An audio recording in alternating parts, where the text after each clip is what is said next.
Hey everybody, Zach here. Due to some very generous mentions from Justin Rosniak and Gareth Dennis, we've recently seen a spike in viewership and subscribers, and I want to say welcome aboard. Given the current climate, I want to preface today's episode with a very clear message. This is not a place for hate. Come as you are and enjoy our show.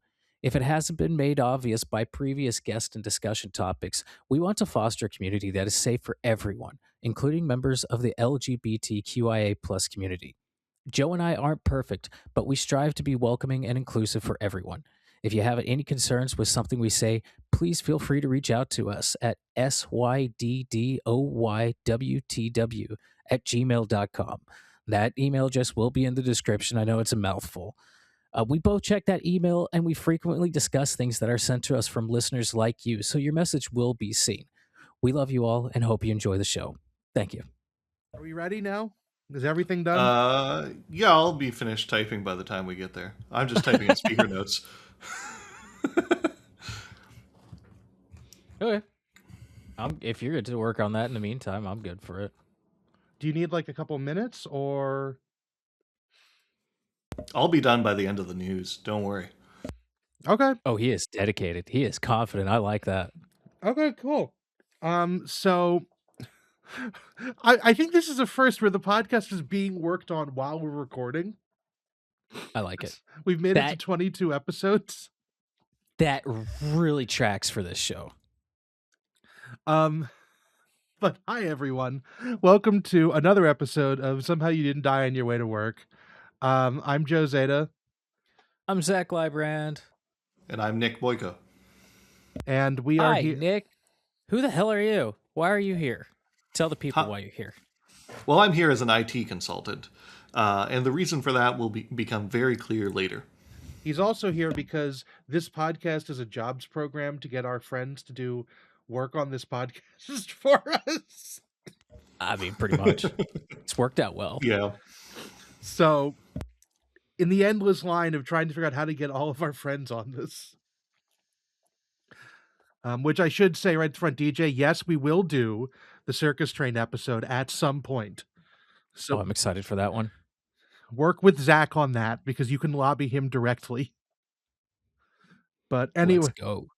Anyways, let's talk about some news. It's been a minute since we talked to you people last. It's been wild. It's been a minute. We're sort of slowing down the pace just a little bit because we have like lives and things to do.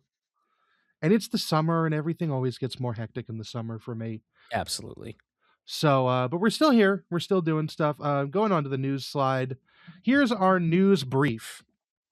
So, starting up in the top corner, in the top left corner, CSX has remembered how to paint locomotives. This is really some inside baseball for rail fans, but in the lead up to America's bicentennial, every railroad basically in the country has been putting out America 250 locomotives.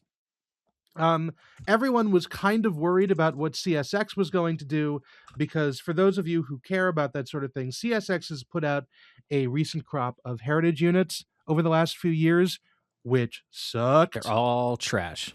And so we were all kind of worried about what CSX was going to do, but clearly they had to scoop Union Pacific because Union Pacific put out their terrible locomotive that we talked about in a previous episode. And so instead, dummy locomotive for Trump. No, I wasn't talking about the Trump engine is dumb. I was talking about the 1776 that just says that one, yeah. The tiny little sticker on the nose. Yeah, that one. I've seen that one in person. It looks like shit. But anyways, God, everybody's dunking on it. But anyways, CSX amazingly managed to turn out the 250 and the 2026 from its Waycross shops in Georgia, which Waycross shops is the people who defiled all of the heritage units, so I don't know how they were able to do this. But they just following orders, man. They turned out two really good locomotives, and I imagine that'll be their quota for the next ever. Look, this is real inside baseball, but like Huntington shops turned out the ST70 Max that had like actual good paint on them for like the Operation Lifesaver unit. The last one that did Waycross any good was the first responders locomotives, And then they just proceeded to turn out garbage after garbage. So I don't know what's going on. Well, see, they replaced the crew with AI, and they finally adjusted the system prompt, and they said make no mistakes, and so they finally turned out a good product. Oh, is Oh, that the trick to AI? Yeah, okay. yeah, If yeah, mistake, then don't. I see. yeah, Grok, exactly. stop being stupid. Yeah. Oh, that's not possible. That can't happen. No, no. Anyways, if mistake, then yes, we have to go on to our next image here, which is I have here in my notes, Trump receives new airplane to flee inevitable consequences of his actions in. Which That for thing just has Argentina loaded up in the autopilot at all times. pretty much. So give you a brief history lesson on this. Donald Trump. Well, okay. Air Force One has been a Boeing 747-200 since the H.W. Bush administration. Technically, they're called VC-25Bs. Those airplanes are getting older. They're a little tired. They're a little dated. They're 40 years old. What are you going to, not 40 years old. They're like 30 something years old. What are you going to do? Um, they're supposed to be getting replaced, but because we live in the 2010s and the 2020s, the U.S. Air Force can't procure anything without like getting lost up its own asshole. So the pair of civilian 747-8s that they were going to replace the VC-25s with have been in development hell since like 2015, 2017, something like that. Basically through both Trump administrations at this point. And That almost feels intentional. no, that's just Boeing and the Air Force being stupid. So anyways, Trump really didn't like this. And because as we know, Trump is an airline man, see previous episode, and the Texas Air one where we talk about Frank Lorenzo. And so Trump wanted a new airplane. It's not really possible to get a new airplane because the 747 isn't in production anymore, and also because the president of the United States can't fly around in a completely unarmed aircraft. For this, see the 1997 documentary Air Force One, starring Harrison Ford. So what ended up happening was that the Qatari government just had a spare 747-8I in BBJ configuration, Boeing business jet configuration, lying around. And as a token of their appreciation for everything that Donald Trump will do for them in the future, they gave him a 747 for free. Yeah, just out of the goodness of their heart. Yes, absolutely. And so that jet, known as the VC-25 Bridge, because this is only supposed to exist for a couple of years before it is shipped off to before it is replaced with the new 747s that they're still working on, was finished earlier this month, officially replaced the two VC-25Bs, and now will be the Air Force One until it's retired, at which point it will go directly to the Trump presidential library. I'm sure there's no like, there's no bugs on that. no faults in that whatsoever. Yeah. They reportedly didn't even like reportedly they kept most of the same interior. So I'm sure the Qatari intelligence agencies are like, those guys have to come into work every day like feeling like they won the jackpot. Like, hey guys, is this a dream? Is it actually working? Like every day the Qatari intelligence agency wakes up and pinches itself collectively. Holy shit, it worked. Holy shit. Allegedly, one of the few things they did was they changed out the Arabic language signs inside the plane. So that's better than there's that's a more than I discount expected. airline. There's a discount airline in Canada called Flair, and they have one jet that they got from Air Poland, and they haven't bothered to change any of the signs in that plane. It's all in rad. Polish. Oh no, that's so funny. Which is amazing. And I've flown on it like 5 times, and like, yeah, it's all in Polish. So I'm surprised that they bothered for this. Incredible. Yeah, they bothered a little bit because Trump's clearly obsessed with design. Because he had the airplane painted in a different way than Air Force One had been in the past, which was the Raymond Loewy designed 1960s livery that's been iconic since literally the day it was first painted. So this is garbage. This is hot garbage right here Um, compared to the Raymond Loewy paint. what this image doesn't show is the clip art ass flag on the back of the airplane. For anyone who's curious, this livery does not look great.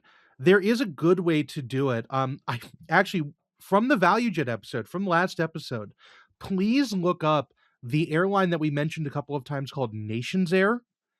Their paint scheme looks similar to this in a really shocking way, except the flag on the tail is better.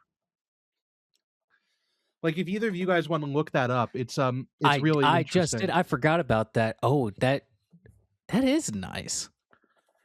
I think Send me theirs which is a little dated. I think there's some minor tweaks that could be done, but overall, it's still better than yeah. the new. Send me whichever picture you find. Yeah. I'll throw it up right here. Oh And God, copy link. and then Ow. but yeah, so this is going to at best this is going to be a lawn ornament in Mar-a-Lago.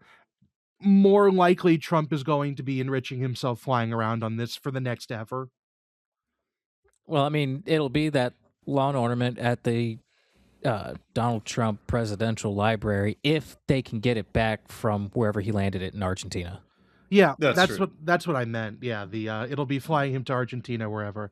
I was really thinking of like the Shah of Iran fleeing in a 747 loaded with gold bullion the entire time I saw the pictures of this. It actually did Oh, I its can see it. it actually did its first flight earlier this week. It flew Trump to North Dakota for something about the bicentennial, and I think at something, but he also met with the CEO of BNSF there. Semi-quincentennial. Yeah. Well, no, he met with the CEO of BNSF on the BNSF bicentennial office car train. Jim Vina is probably steaming right now. Raging. Is that what was the last time a president was on a business train or like a presidential train? Because I feel like that might be the first time in like 3 decades. No, No, Obama there did was it when the- he was in office a couple of times. I think There's also the H.W. Bush funeral train. yeah, Biden rode Amtrak back from when he was president in like from when Obama left office, Biden just left the Capitol building and hopped on Amtrak to go home. I think it's happened a few times. So I guess it would be Obama. So first time since Obama. Because Biden wasn't the acting president. president. Yeah, because if Biden hopped on to leave, then he wasn't acting anymore. Yeah. But Yeah, I mean, and he was vice. probably wrote it while he was in office. It's almost as if we have Google. We should do that. No. Research on air, we would never. We will not stoop to such unprofessional We woes. only edit the slides on air. We do not do research on air. That's right. Speaking of trains, then our next one. This is from yesterday. We're recording this on July 3rd, and the incident in question happened yesterday on the 2nd. A mass casualty incident happened in Berks County, Pennsylvania, when, as part of the Big Boy tour, because Big Boy Nation takes few prisoners. Basically what happened is that as part of the ongoing heat wave in this part of the country, temperatures soared to 106 degrees Fahrenheit, and at least 30 people were, suffered heat-related ailments, one of whom suffered cardiac arrest. Oh my god. That's not the mass casualty incident I was expecting with Big Boy, but it's one of them. I saw a very truncated headline that only had the first 8 or 9 words of this headline, and I was like, "Oh my god, who managed to derail it? What embankment did it roll down and kill a bunch of people?" I think I think we've all been expecting something to come out of this, and if a bunch of people have heat and hopefully have recovered, that's I think the best possible outcome we could have hoped for from this. Because with how many people have been getting so close to the tracks with all of the videoing and photoing that they're doing, I mean, it's allegedly it's been a matter of time. Allegedly, somebody rolled their car in like Nusquehanning, Pennsylvania, the other day, which was funny. That was on the Railfan That was on the Idiots of Rail Fanning Facebook page. But Oh, I shouts out to the worst also, place on earth. yeah, oh that my page god, is that page is terrible. awful. I I hate also that. heard something about a kid, like a young boy who may have been on a bridge to watch the big boy That come by okay, and may that's have fell. I can't tell if that's real or not. I can't either. I think there was a 7-year-old who got heat stroke in at Mm. this thing. I think we would have heard more about it by now if it had happened. I'm still waiting for someone to get hit by the train. Again. You Yeah, know, but Ed has been doing a phenomenal job at yelling at all of them. yes, Yeah, I'm kind of jealous of that part of the job. I am jealous of everything that Ed Dickens is doing. Just in general, you know. I'm kind of surprised he doesn't take like a bucket of ballast up there and just huck it at people who are No, standing in the gauge right in front of him. he's been weaponizing the steam blow off pipes. Hell So yes. whenever somebody is too close, he just opens that up and douses them with water. Hell yes. It's been That's fantastic. rad. I chased Big Boy across the that was some of the nuttiest things I've ever seen. Highly recommend you do that never. I'm excited for the episode. If someone dies, we will cover it. Oh, absolutely. Anyways, we have to move on now to the next article, next item here in our news link, which is more Donald Trump nonsense. So my notes again say, let us all point and laugh at the reflecting pool. So Nick, are you familiar with this? Do I have to have you heard about this at all? I have heard about it, but largely through TikTok. Okay, so the very brief thing is that on the National Mall in DC, there is the reflecting pool. It's supposed to reflect the image of the Washington Monument. It's all very, optimistic and, monumental and design and everything like that. And Donald Trump, because somehow all the people okay, at least the Nazis had style. Oh, damn. At least those fascists had some sort of flair as opposed to us. There's just no drip. There's no anything. And one of the manifestations of this is that Donald Trump wanted the base of the reflecting pool to be American flag blue, which is stupid. But he thinks that's how it works because deep blue. It's a really deep blue. You can see it on the Air Force One, on the belly of it. But that's not how he thinks it works that way because that's how swimming pools can work. The problem is that swimming pools are treated, constantly circulating water, not how it works in real life with a reflecting pool like this.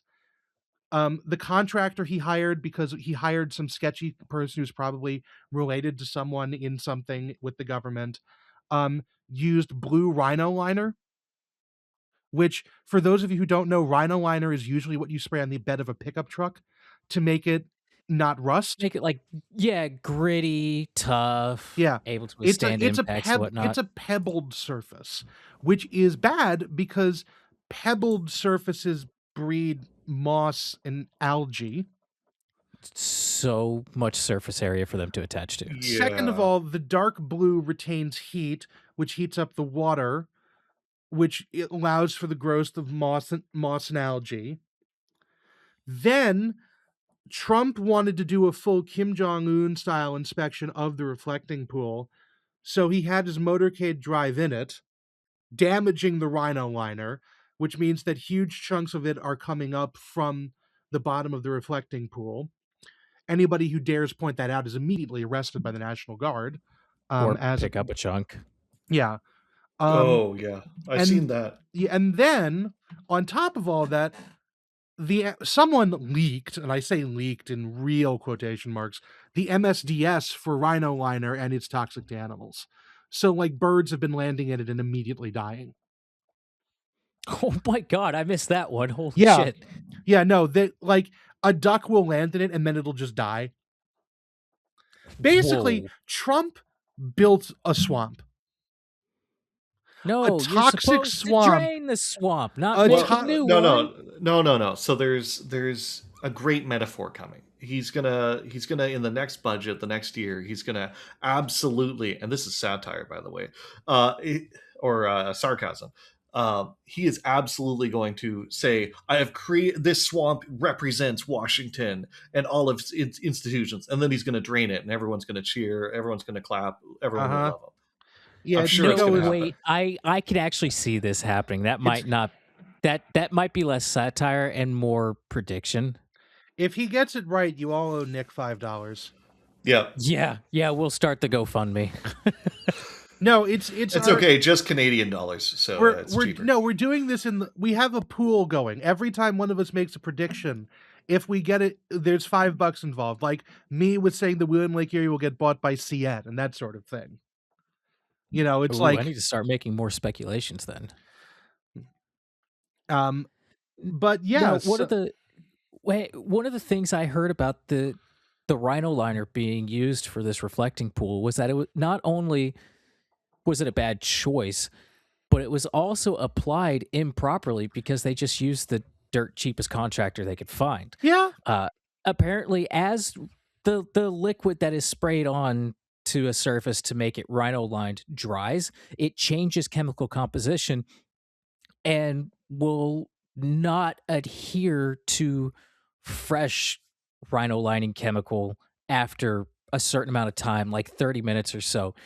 Now, what this means is that if you have any overlap, which you will, because nobody has a reflecting pool size sprayer for this, is you're going to have to use like a spray gun, and there's going to be overlap, and all of that overlap has to be done within a certain amount of time, and it absolutely was not.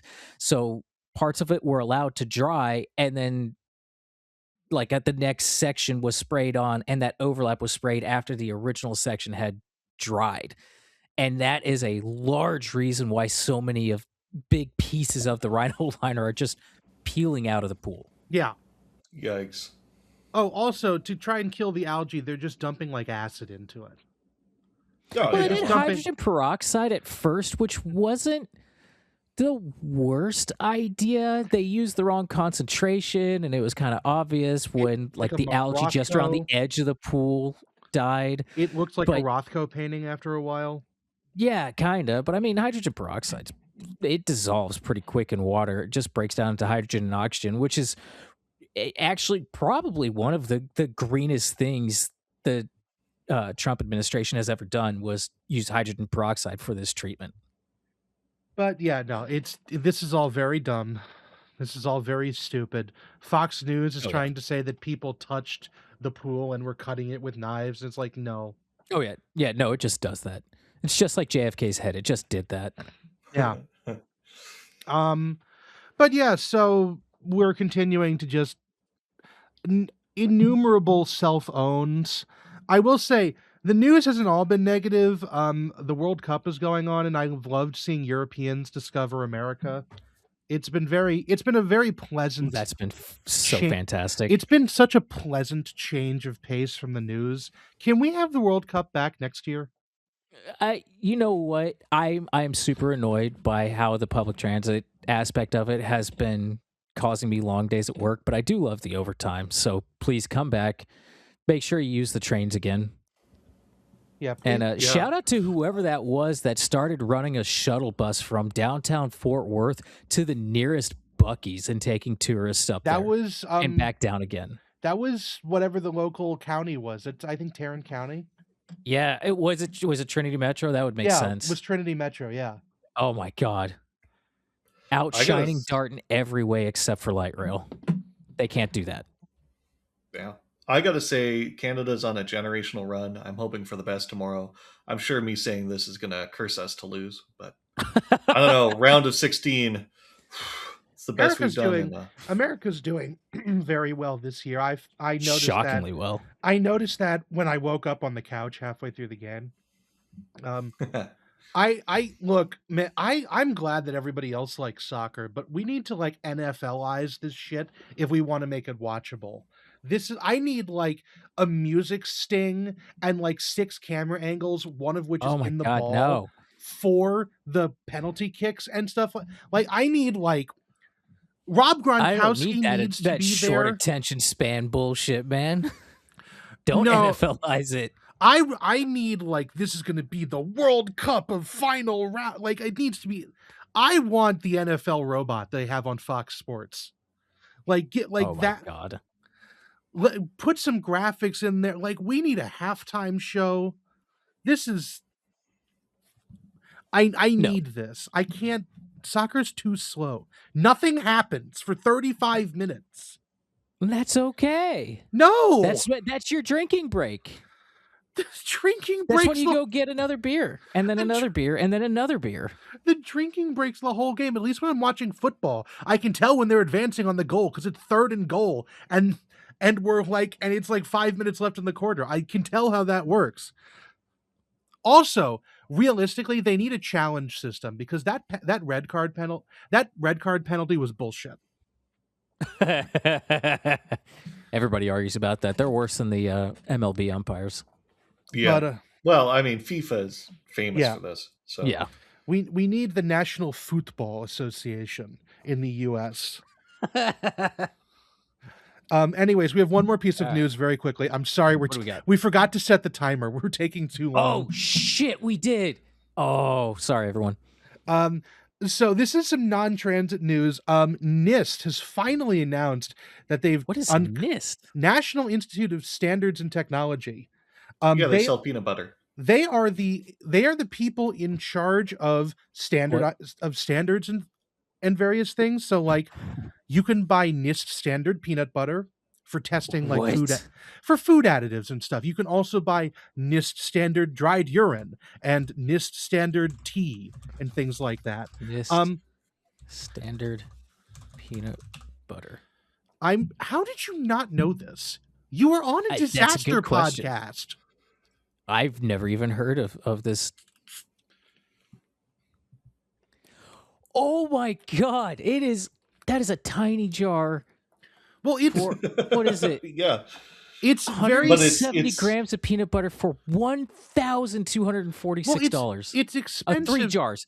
3 jars for $1,246. It's expensive because you're not buying it to make a sandwich. You're buying it to see if your additive for peanut butter will poison people.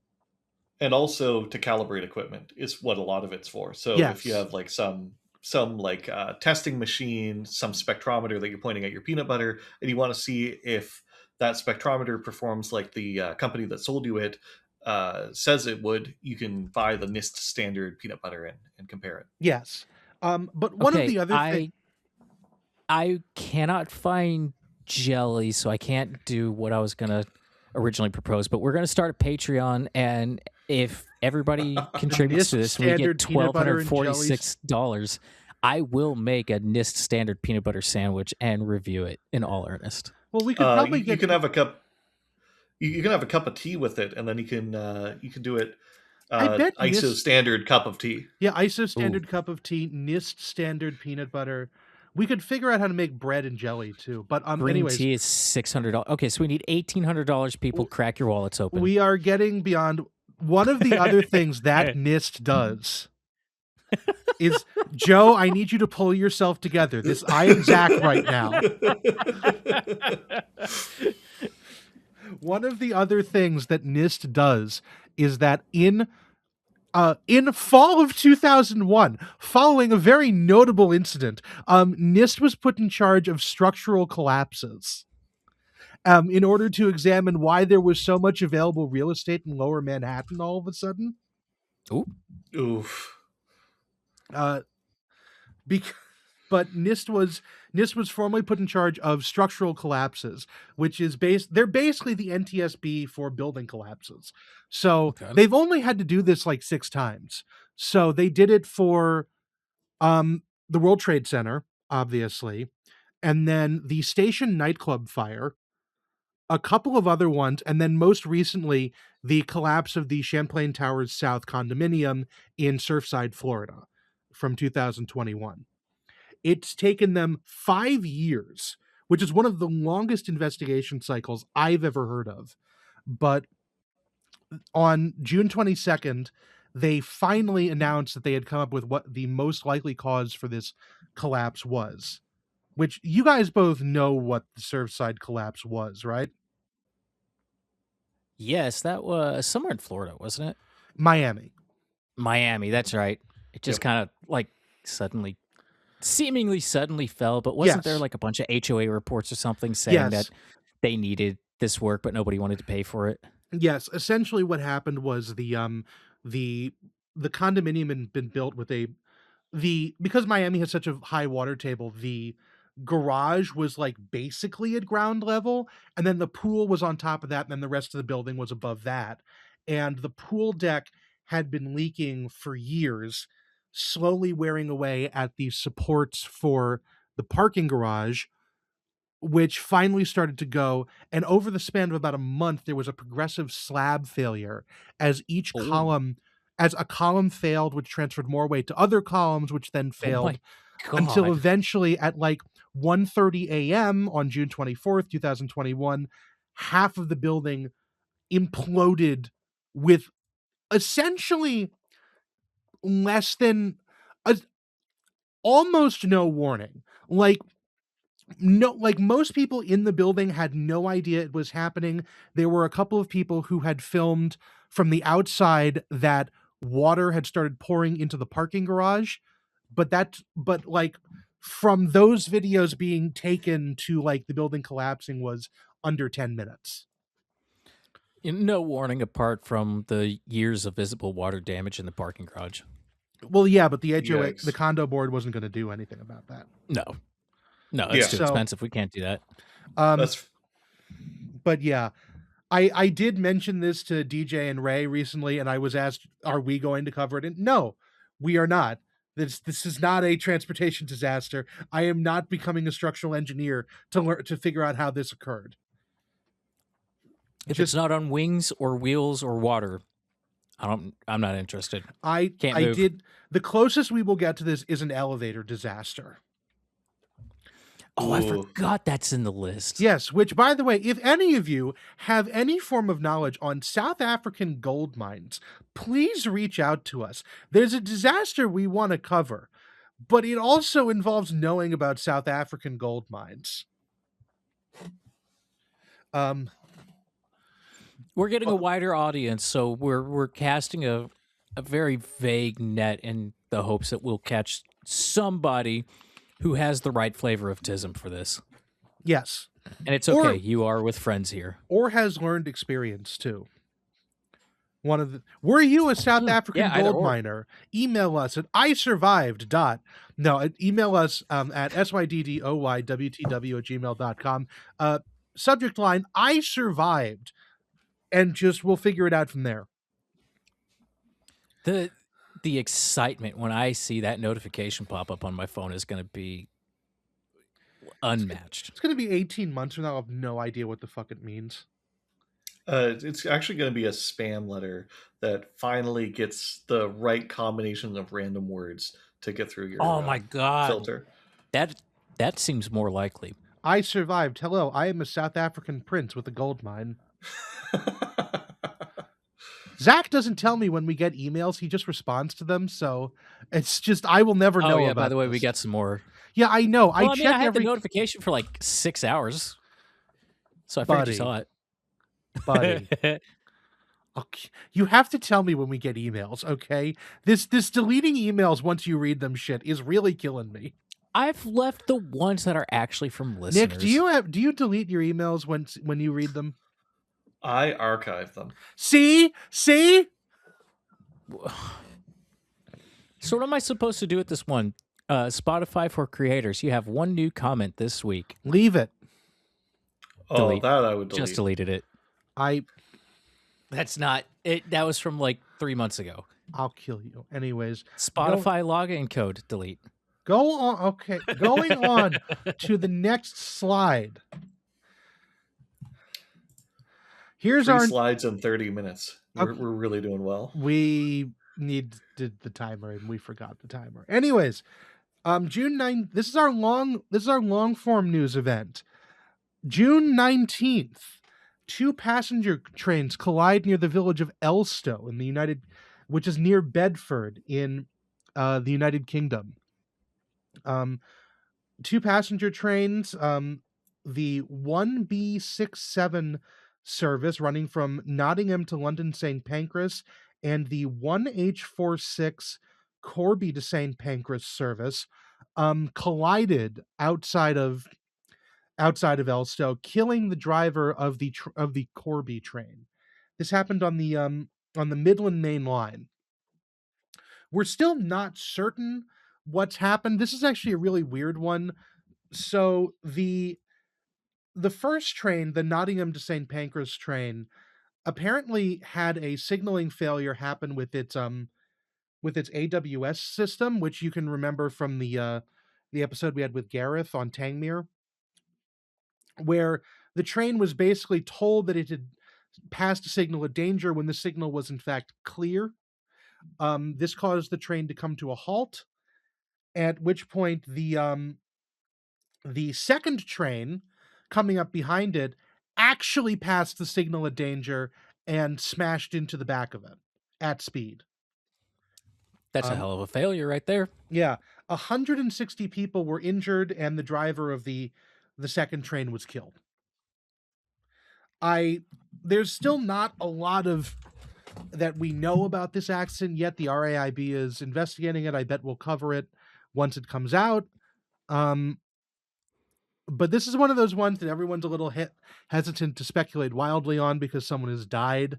As far as I can tell, based off of talking with Gareth Dennis and just doing some research of my own, basically, the train had its automated warning system on, but there was no actual mechanism of enforcing a stop. Oh, so it just scream at you for passing a red signal, but not actually do anything about it? That's what as far as I could tell talking. Oh, I'm not, no. I was under the impression that the AWS would stop the train if you passed the red signal. That was tied into the brakes. I'm not Pretty certain. sure that's...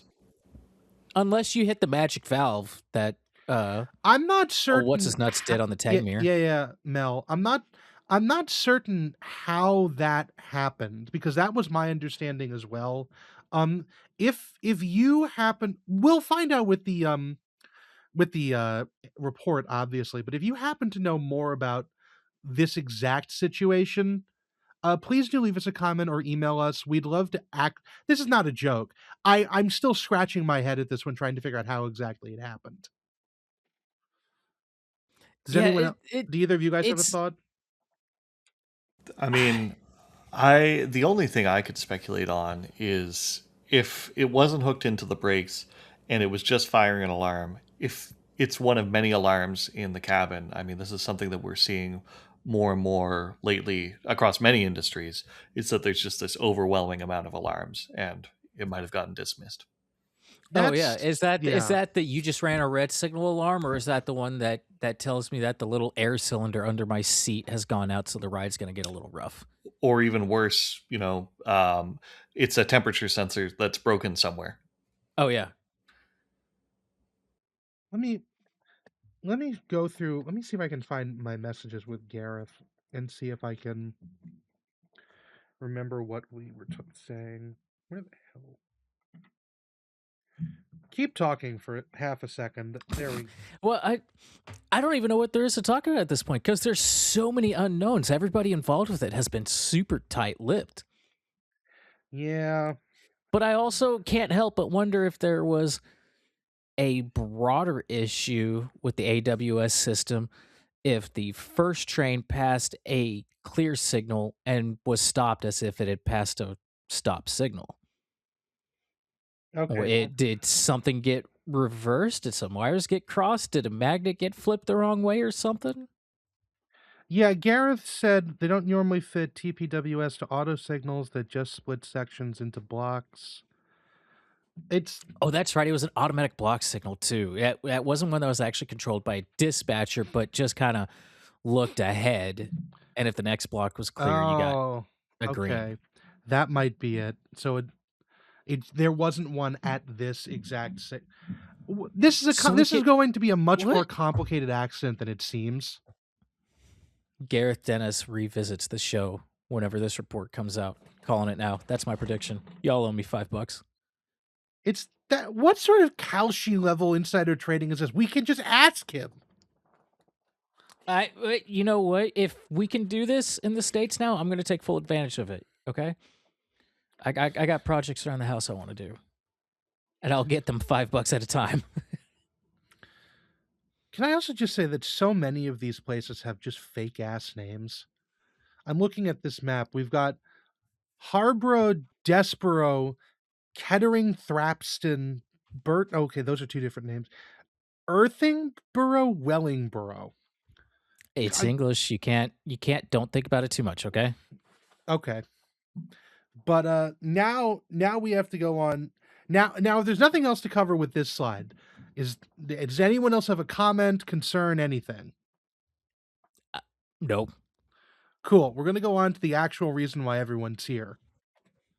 It's a disaster. Yes, this is the 1976 George Prince Ferry disaster. I would like to point out that George Prince is a name, not a location. Yes. I cannot tell you how. I also can't tell you how many times I typed Prince George because that just feels more correct. No, it's George Prince. That is some guy's name, and there's a ferry named after him. Question for you, Joe. Yes. Is the ferry in this photo? Yes. Partially. That's not good. No, it's not. It's really not good. What do you know? That's why we're here today. Yeah, the ferry is in fact in this photograph, and if you stare at it longer, the more worrying it gets. But so to start off with our podcast, we must first ask a series of rhetorical questions. The first of which is, what is Louisiana? And if we go to the next slide, we'll see a graphic representation. Huey, Huey, Huey. So yes, the state of Louisiana is one of the many states of the Union admitted on April 30th, 1812. Was the 18th one admitted to the Union. They're my neighbors. They are Zach's direct neighbors. And Louisiana was included as part of the Louisiana Purchase, which was bought from France. It was the single largest expansion of the United States in size. And it is one of the weirder places in the U.S. As befitting its part as a original French colony. Louisiana still speaks French to a large degree. They don't have counties there. Everything is a parish. Does anyone else want to help me flounder through my description of Louisiana? Absolutely. I can add some Canadian content here. Yes, please. Louisiana is home to a people called the Cajuns. Now, I am originally from Eastern Canada, where there were two groups of French people that lived there before the British really steamrolled over everything. So there was the Quebecers, which, people are relatively familiar with Quebec, but there were also the Acadians from Acadia, which was an area that covers the maritime provinces of Canada.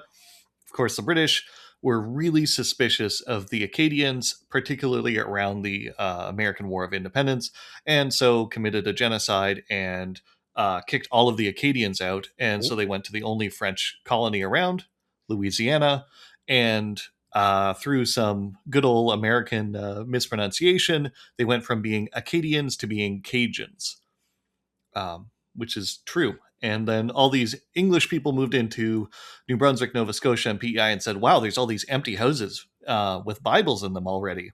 I wonder who these came from. But why are the Bibles in French? It doesn't really seem like that far of a stretch from Acadians to Cajuns. Like, yeah. Somebody asked this new guy walking into town, well, what are you? Well, I'm a Cajun. You're a Cajun? You're what You're now? Cajun? Yeah. I'm imagining an alternate history where Louisiana is populated by Quebecers. That's Ooh. far worse. Yes, it is. You would have two independence movements in the southern U.S. Can you imagine? Not just Mardi Gras in New Montreal must suck. Oh, it's so boring. Can you imagine getting dropped into that timeline and you go there and like you can't even buy the giant plastic flask full of 90% alcohol for $40 in the middle of the celebration? No. Man. No, they say you must speak French. Y'all In a must terrible speak Quebec France. Y'all must speak Y'all Francois. parlez-vous Francois? God, this is the wrong timeline. Yes. And watch the viewership drop right here.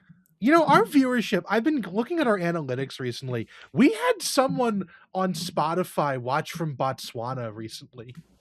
Hello to this one person. They were what's up, dude?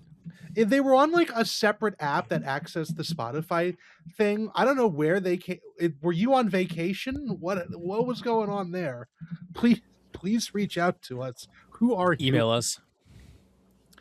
All right. So that's a Louisiana. Yeah, and Louisiana has been governed. Louisiana, as moving on through history, Louisiana is obviously in the South. Louisiana was part of the secession movement that spawned the American Civil War, the first one. You know, to get in ahead of Zach's joke. God damn it! And as part of the South, there was a general culture of underinvestment that happened in society, especially going into what we would today call the modern era. So like from 1900s onwards. You know, while the northern United States was getting, you know, electricity, hot and cold running electricity, water piped into every home, that sort of thing, the South was still, people were walking around barefoot, catching hookworm, you know, literacy was very low, the looming specter of racism and institutionalized racism was still there, poll taxes, would insert bad thing that could possibly happen. Insert Project 2030 that the Republican Party wants to do, basically. It's that. Yeah. And also it's French, which is just even worse. Yes, specifically this is in French, but it's being like put down with some form of racism. Yeah. So into the mess steps one man, Huey Long, the Kingfish. He was this weird progressive dictator of Louisiana who just sort of in 1928, I mean, God bless him, he tried. In 1928 he took over the state government by force. Basically, he was the governor of Louisiana as well as being the senator, and basically at one point said, I like Palpatine. Imagine Palpatine from Star Wars, but his corruption had a progressive bent to it. So like he made sure that Louisiana got electricity and forced mass literacy among the people. That monster. Yeah. There's a real chance that if he hadn't been assassinated in 1932, he could have become president of the United States. Up until very recently, it was, and I mean like recently, like as in like this, like the 2020s, it was very difficult to get into politics in Louisiana if you weren't named Long, because like his family, he'd packed his family so much into state government. It's a really interesting case, and he sort of hovered over Louisiana as a specter long after his death, all the way into the modern era. But you know, that's just sort of what this place was, a mildly corrupt French-speaking place that exists in the United States, but also has a culture that is wildly unlike anywhere else in the United States, including the places directly next to it. Yeah. I would argue, from what I know of Louisiana, that it's indeed more unlike the places next to it than it is some of the other places in the U.S. Mm-hmm. So there's a quote that I think is very relevant here in regards to Huey Long, and that is the words of W.E.B. Du Bois, who said, "As the South goes, so goes the nation." And this guy tried to come in and would call out politicians for taking bribes and what's the word? It's not a bribe. It's if it's Enticement? political and it's legal, not Oh, enticement, lobbying. lobbying, calling other politicians out for lobbying and saying like if you're not voting to get rid of this tax or whatever progressive thing you wanted to do, you're clearly being law or accepting lobbying from these corporations. And he was killed for it. He was effectively killed for it. And Well, I thought he as the was South goes, so goes the nation. was was WDB there. Was he? I thought Huey Long was just killed by some guy who wanted like a seat or something that didn't get it. He, if I remember, you are basically right there, but there was a lot of hate towards him for trying to achieve as much as he did and trying to uh, take money away from large interests. There was conspiracy to remove him from office, and then this whack job just kind of came out of left field and took care of it for them. Yeah. There's also the very real possibility that the attempts of Huey Long's bodyguards to shoot the whack job actually is what killed Huey Long. I mean, it's possible. Also, That very well that we've seen this happen a couple of times now. Look into Secret Service killing JFK. Yeah. It's possible. yes. Also, it should be noted that Louisiana's State House is the tallest in the nation simply because Huey Long wanted it to be. It's this enormous building. That's incredible. It's a little Trumpy, but he gets a pass. Progressive Donald Trump, Huey Long. Well, that might have been the first time those words were ever said together.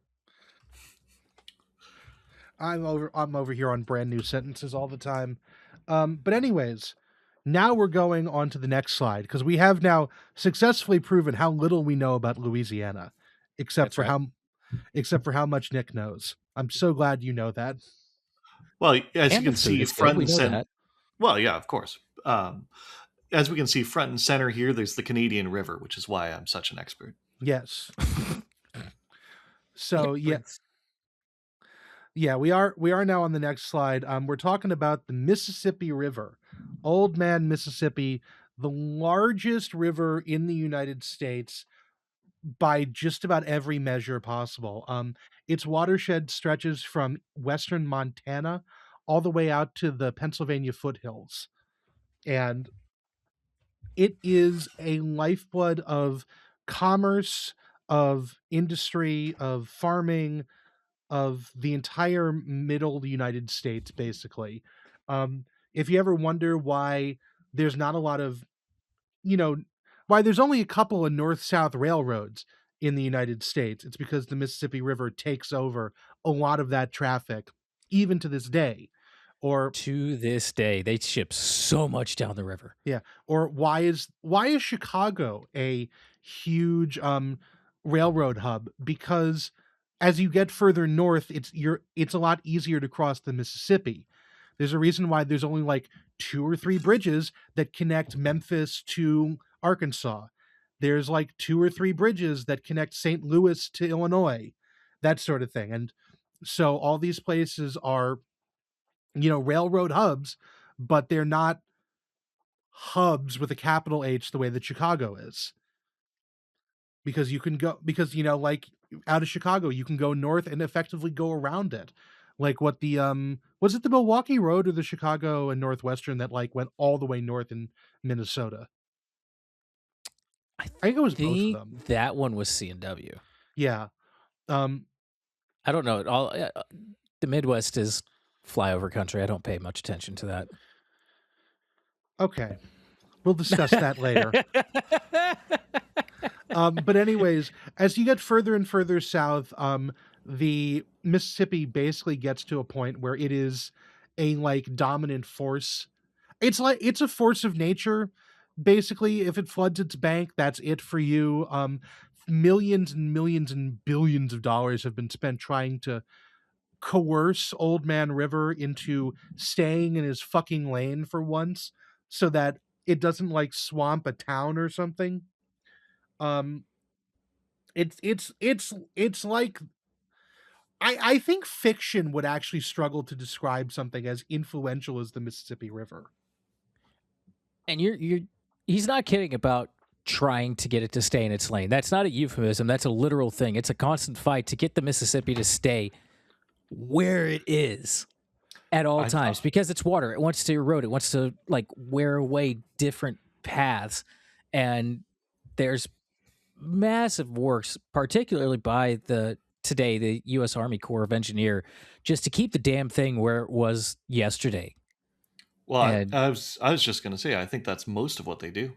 yeah, Well, that's a lot of it. yeah, the Army Corps of Engineers, they do a lot of stuff in the coastal regions too, but like a lot of their work is dealing with rivers. I feel like 90% of their work is on the Mississippi, and then or 90% of the work is on rivers in general, and Yes. 80 to 90% of that is on the Mississippi. That I sounds right to me. Yeah, I would say maybe the Intracoastal Waterway gets some of it. That's what that other 10% is for. Yeah. But yeah, basically this is like the this is like the mother river basically of the central US. Everything flows through here eventually. With the exception of northern Ohio, which flows right into Lake Erie eventually. I guess y'all just get the pass, but it's okay. I do too. There's nothing that comes over this way that connects to the Mississippi.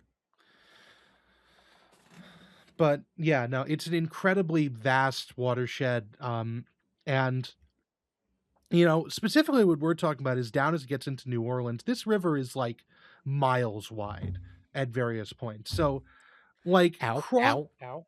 Damn it. is Zach okay?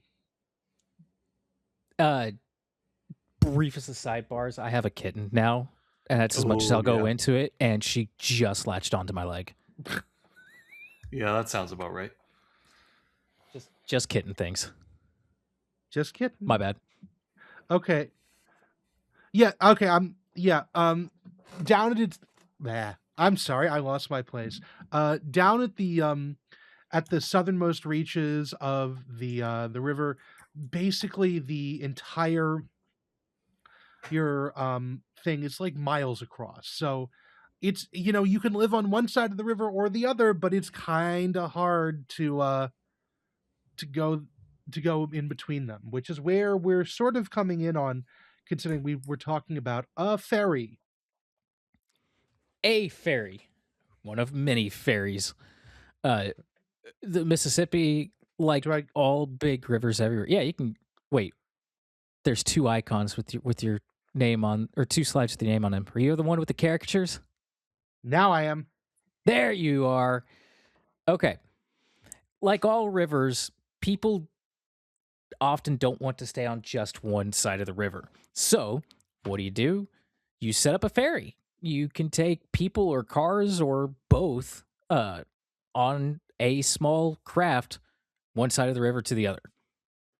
So, we're going to be talking about one in particular today that connected two cities kind of sort of northwest of New Orleans. And those cities were Luling and Destrehan. And there was a ferry that ran in between those 2 points that was started in September of 1924 by the Bissau Ferry Company. That company was owned by a captain who, I'm not sure if he was a captain or not, if it was just a name, who was called Joseph Bud Bissau Jr. He was pretty hard to find any information of. The early reference I could find to him was in 1900. He and another captain ran a steamship from a dock at the foot of Canal Street in New Orleans out to a display site where the U.S. Navy was showing off the brand new battleship Texas. Hell yeah. I'm pretty sure that's the same battleship Texas that was on display in Houston or near Houston until recently. It I is. thought they moved it for restoration. They are Yeah, restoring they it. They're did. going to put it back. Yeah, so it'll come back. It's fine. I can't tell if this caricature on the left is supposed to be insulting or not. I think so. This was from a page of like uh f- big businessmen in the state of Louisiana, and I think it was supposed to be generally good, but with a slight bit of ribbing to it. I guess because it scans to me like a newspaper comic that's supposed to be shitting on this guy. Yeah, a little bit. But that segment to the left there with a lot of ambition really sounds, and perspiration Yeah, sounds like yeah, it's complimentary. yeah. It does. Maybe the artist hated him, but the person who paid the artist liked Yeah. him. Hmm. Oh yeah, and that the little blurb on the bottom left. His hobby is buying ferries and making him pay, and the word "pay" is underlined. That seems a little spiteful under there. So I that's our Captain Bud Bisso right there. He had several ferries. You can see a list of everything that he owned at the time that this comic was drawn in the Jackson Avenue and 1932, I Walnut believe Street it was. ferries, the Louisiana Avenue Ferry Company, the Oak Street Ferry Company, the Kenner Ferry Company, the Luling and Destrehan Ferry Company, Edgard Reserve Ferry Company, and the Burnside Donaldsonville Packet Company. Yep. And that was just the Donaldsonville is ferries. a hell of a name. That's a mouthful right there. Can you imagine being a little kid and having to learn your address and you have to remember how to spell Donaldsonville? Jesus Christ. And then you That have was to just remember, his ferry companies. and it's in French too. Oh my god. We So he also had a separate company that ran tugboats. A little bit more on that in just a little bit. Bud came from a family of steamboatsmen. Like they made their living on the Mississippi River. His father, Joseph Bisso Sr., and his brother, Alex Bisso, were both captains. I believe Bisso Sr. owned several like downriver steamboats. Like it would traverse up and down the river, not side to side across. Couldn't find much on any of them, really. Uh, of the few references I could find, in 1903, Captain Bud Bisso was working for the Union Oil Company. I know this because I found an article talking about how he was the third baseman for their baseball team. Huh. In 1904, he established the Bisso Towboat Company, which was one of the companies that was contracted to help lay cable across the Mississippi River to provide electricity to the areas around New Orleans. And in 1905, he started running steamboats up and down the river, taking passengers.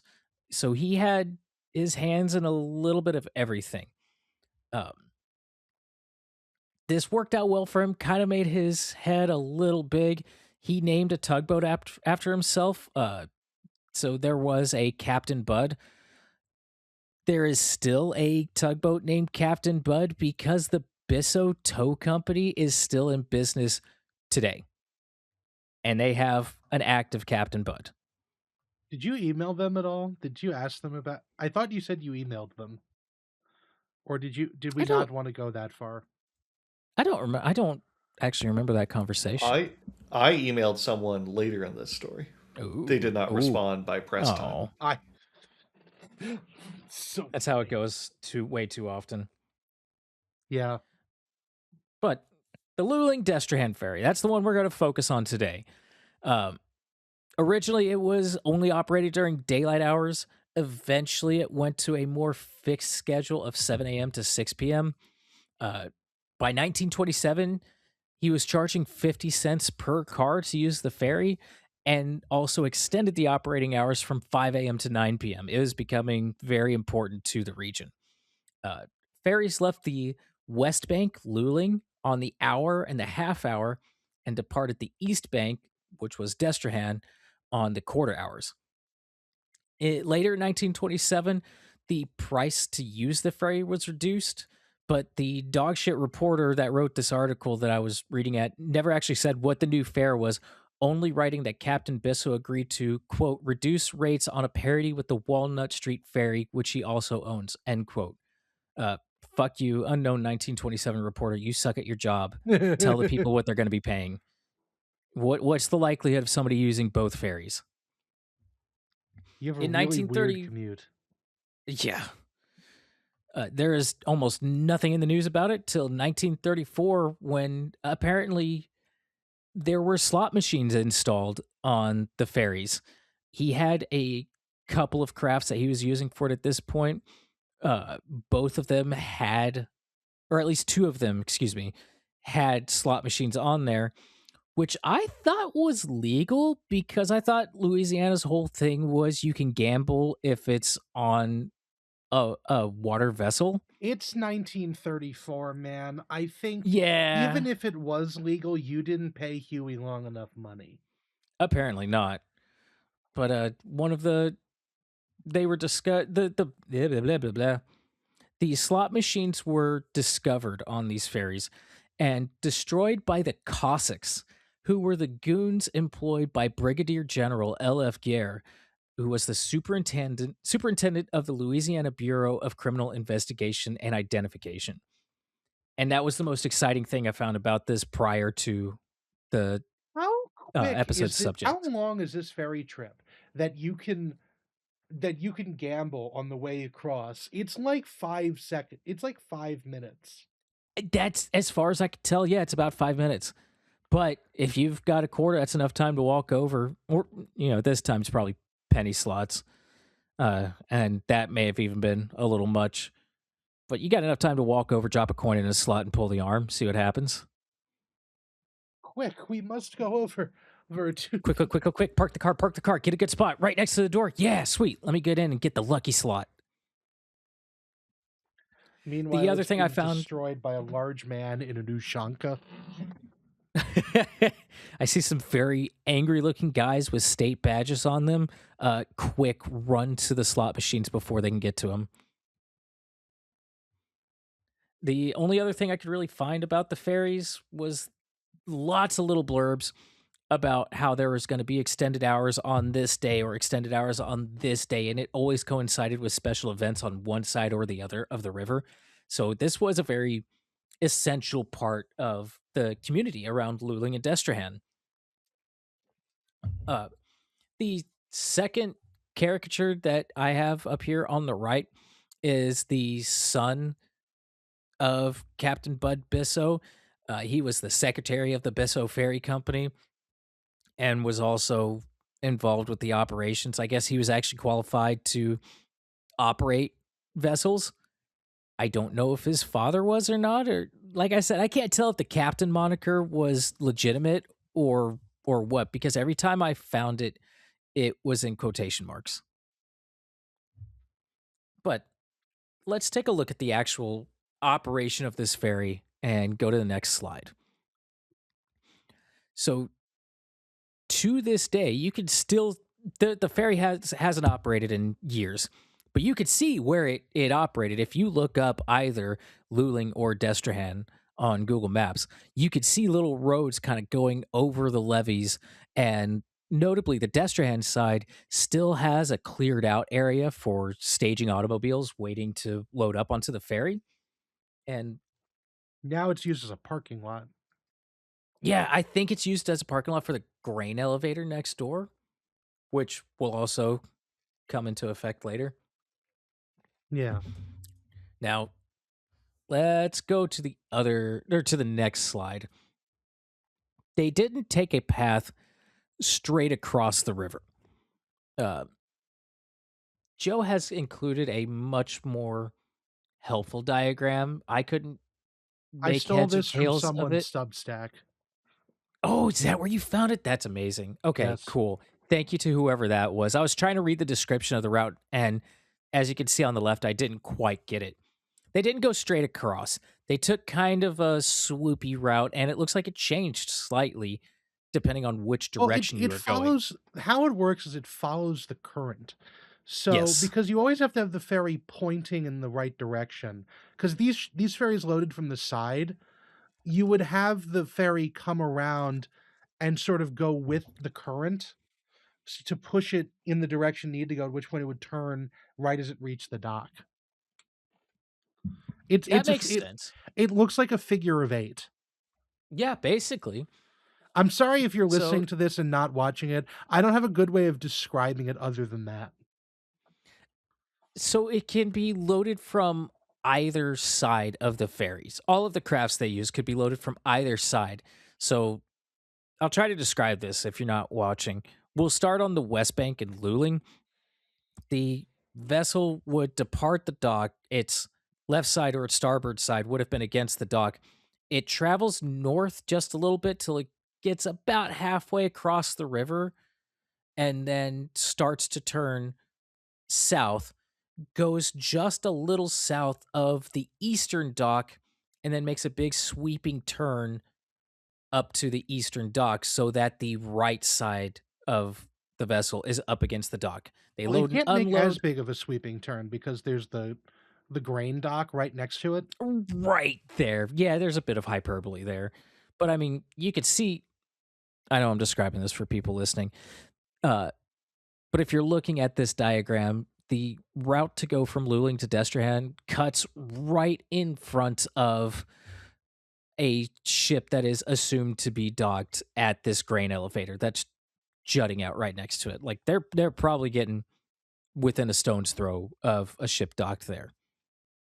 To go from Destrehan to Luling was much simpler with the right side docked up against the hmm, the right side of the vessel up against the dock. They would just kind of make a left turn, start going across the river, go against the current a little bit, halfway across. They would then uh, cut their power a little bit, turn south, and use the current to push them just a little ways south of the Luling dock. And then under power again, come up against the Luling dock with the left side of the vessel against the dock. And that's how it's a very uneven figure eight. Yes. And if you're not quite sure what you're looking at here and you keep hearing this grain elevator and a ship that may be docked at the grain elevator, let's look at that next slide. Yeah, foreshadowing is a literary device. It is. If you're only listening, I'm sorry, you're not going to see just how much of an issue this is. I can kind of try this grain elevator like juts out about a quarter of the way into the river I on the think Destrehan side. what's worth noting is that, in the satellite image that we're looking at and talking about, there's a ship docked there, and I would say that the grain elevator goes about half a ship's length into the river, and the ferry dock is also about half ship's length ahead of that grain elevator, which means that even before that ship could ever leave or turn, well, something could happen. Yeah. Somebody could all of a sudden be there and you wouldn't see them. Wow. And they Man, I wouldn't hope see that never you becomes a either. problem. Yeah, this is entirely trouble free. I don't see this ever being an issue. Does, Well, especially not as we get closer to the 21st century when we have these great things like portable radios and radar. And Electric lights. yeah, it'll be fine. who needs them? It only gets safer. Yeah. Let's hit the next slide and take a look at one of those ferries. In 1937, Captain Bissell purchased the George Prince, a 120-foot long, 36.5 meters, 34.4 foot wide, 10.5 meters wide, mixed traffic ferry. This could accommodate people who just walked up to the dock on foot or needed to get their automobile across. Weighing in at only 184 tons, it was very light, but it could easily accommodate a load that brought the gross tonnage up to 259 tons. A singular diesel engine put out 670 horsepower to twin propellers mounted in front of a pair of rudders for steering, and the maximum speed was 12 miles an hour. We don't get you there fast, but it's a short trip, so who cares? It's a fucking raft. It is a glorified raft with a cover on it, and sometimes slot machines inside. Yeah. Now, at some point, Captain Bisso got out of the business. I have no clue when. I guess they don't talk about bad news in the newspapers down there or bad business in the newspapers because all of a sudden in 1947 I just found a reference to a Mr. Herbert Frederick, owner and or operator of the Luling Destrehan ferry. uh, Mr. Frederick was not a good carekeeper of the service. He was sued, or his company was sued, on account of the poor condition of the ferries themselves, as well as the approach ramps on either side of the rivers used to load vehicles onto the ferry. He dropped at least one sedan into the river No. because the loading ramp just rotted out and collapsed. That's okay. That's fine. So he couldn't pay for these improvements. He was sued out of existence by all these pissed off people. And in December of 1948, the state of Louisiana, more specifically, the Louisiana Department of Highways, took control of the ferry and they promptly did nothing with it directly except for contract out operations to the lowest bidder whenever they could. A lot of the time, there were no bidders because nobody wanted to run this piddly little ferry that the state wasn't going to pay very much for. And that's about it. It went on like this for another almost 30 years. Yeah, and it ran around the clock too. Like, Yeah, it that's did eventually go 24/7 at some point, but I don't know when. yeah. Could you imagine like the vibes of getting on the like 3 o'clock in the morning ferry across the Mississippi in like 1970s Louisiana must have been like unimaginable. Hey, drinking and driving was still legal, right? So you could have been drinking on your way home from your night shift at the factory and just plow your car right into the ferry. Yeah. Yeah, you show up, you're sitting on like a 1974 Chevy Nova. You park it on the ferry. It's dark, it's quiet.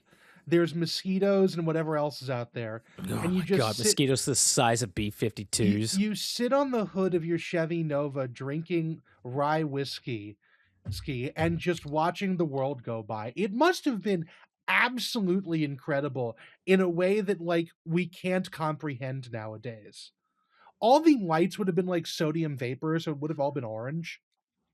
Oh Oh, god. wow. Like just like I'm imagining this is like a movie scene. This would be incredible. All Yeah, right, someone needs to make a movie of this, and they need to have this cool character doing this. Oh, amazing. I also feel like that if you made a movie with that scene in it, somebody would go, "Well, now you're just doing really bad stereotypes about the swamp people. That's not cool." And you could go, "No, no, that's how it was." Uh, So Incredible. we need to talk about a much, much bigger ship. Let's go to that next slide Yep. and just look at that. That is the SS Frosta. A ship flying the Norwegian flag, the Frosta was an oil tanker built in West Germany in 1961. Fully loaded, the ship weighed a staggering 22,850 tons, was 664 feet long, almost 90 feet wide, and had a draft of just a bit more than 48 feet. For those of you listening who prefer real numbers with objective basis Hey, not made up on a whim, Yeah, well, yeah, I need to know how long listen. this is. This all means nothing to me. we are an inclusive podcast. That's 202 meters long, 27.4 meters wide, and it had a draft of 14.6 meters. I Perfect, hate the thank you. imperial measurement I system. hate metrics so much. It's base 10. It's perfect. That doesn't It's so easy. that doesn't I don't have to remember that I will 12 not inches ask of a water what location. I will not ask water what temperature it is. This is like all these Fahrenheit. Who needs to know a meter? Foot is fine. I have one. But your foot probably isn't a foot. And also, which foot are you talking about? Are you talking about the Yes. survey foot? Are you talking about the statute foot? Which one? I've had to Well- deliver data for a previous company in more than one different foot for the data that we were delivering. It was insane. If you want to make it even more technical, which one of your feet are you talking about? Because your feet aren't the same size. One foot could be a foot and the other won't be. I'm looking at them both. They are, in fact, the same size. I was told the human body was symmetrical. Okay, but how many of them goes into a mile? And which kind of mile? Listen, Nautical or land-based? I don't need to hear about this. Kilometers are too small.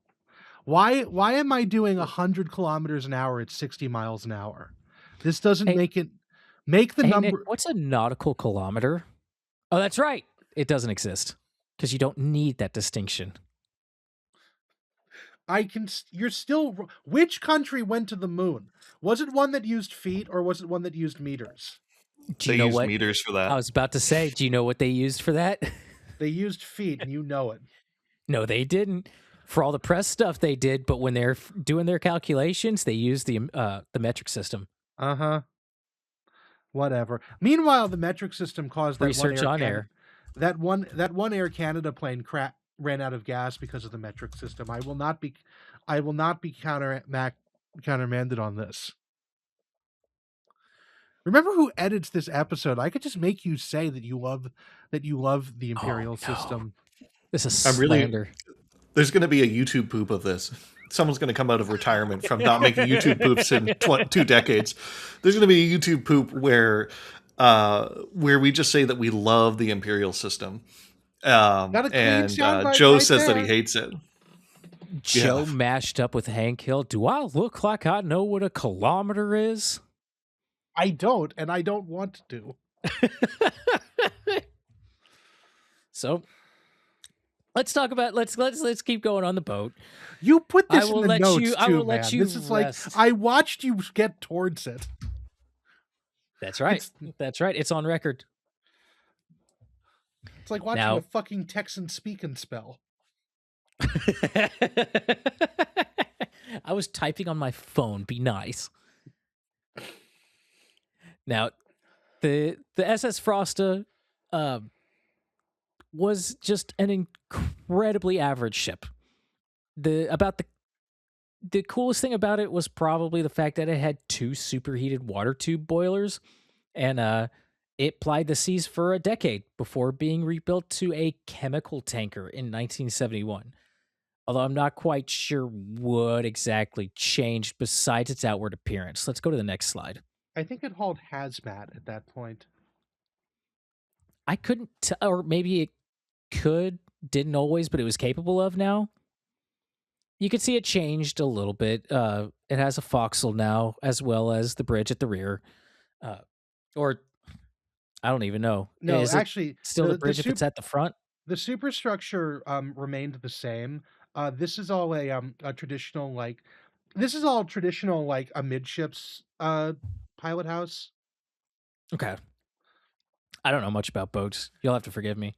Fortunately, I do. This is very in line. This is very of the same mold as like the Liberty ships and the T2 tankers and everything like that.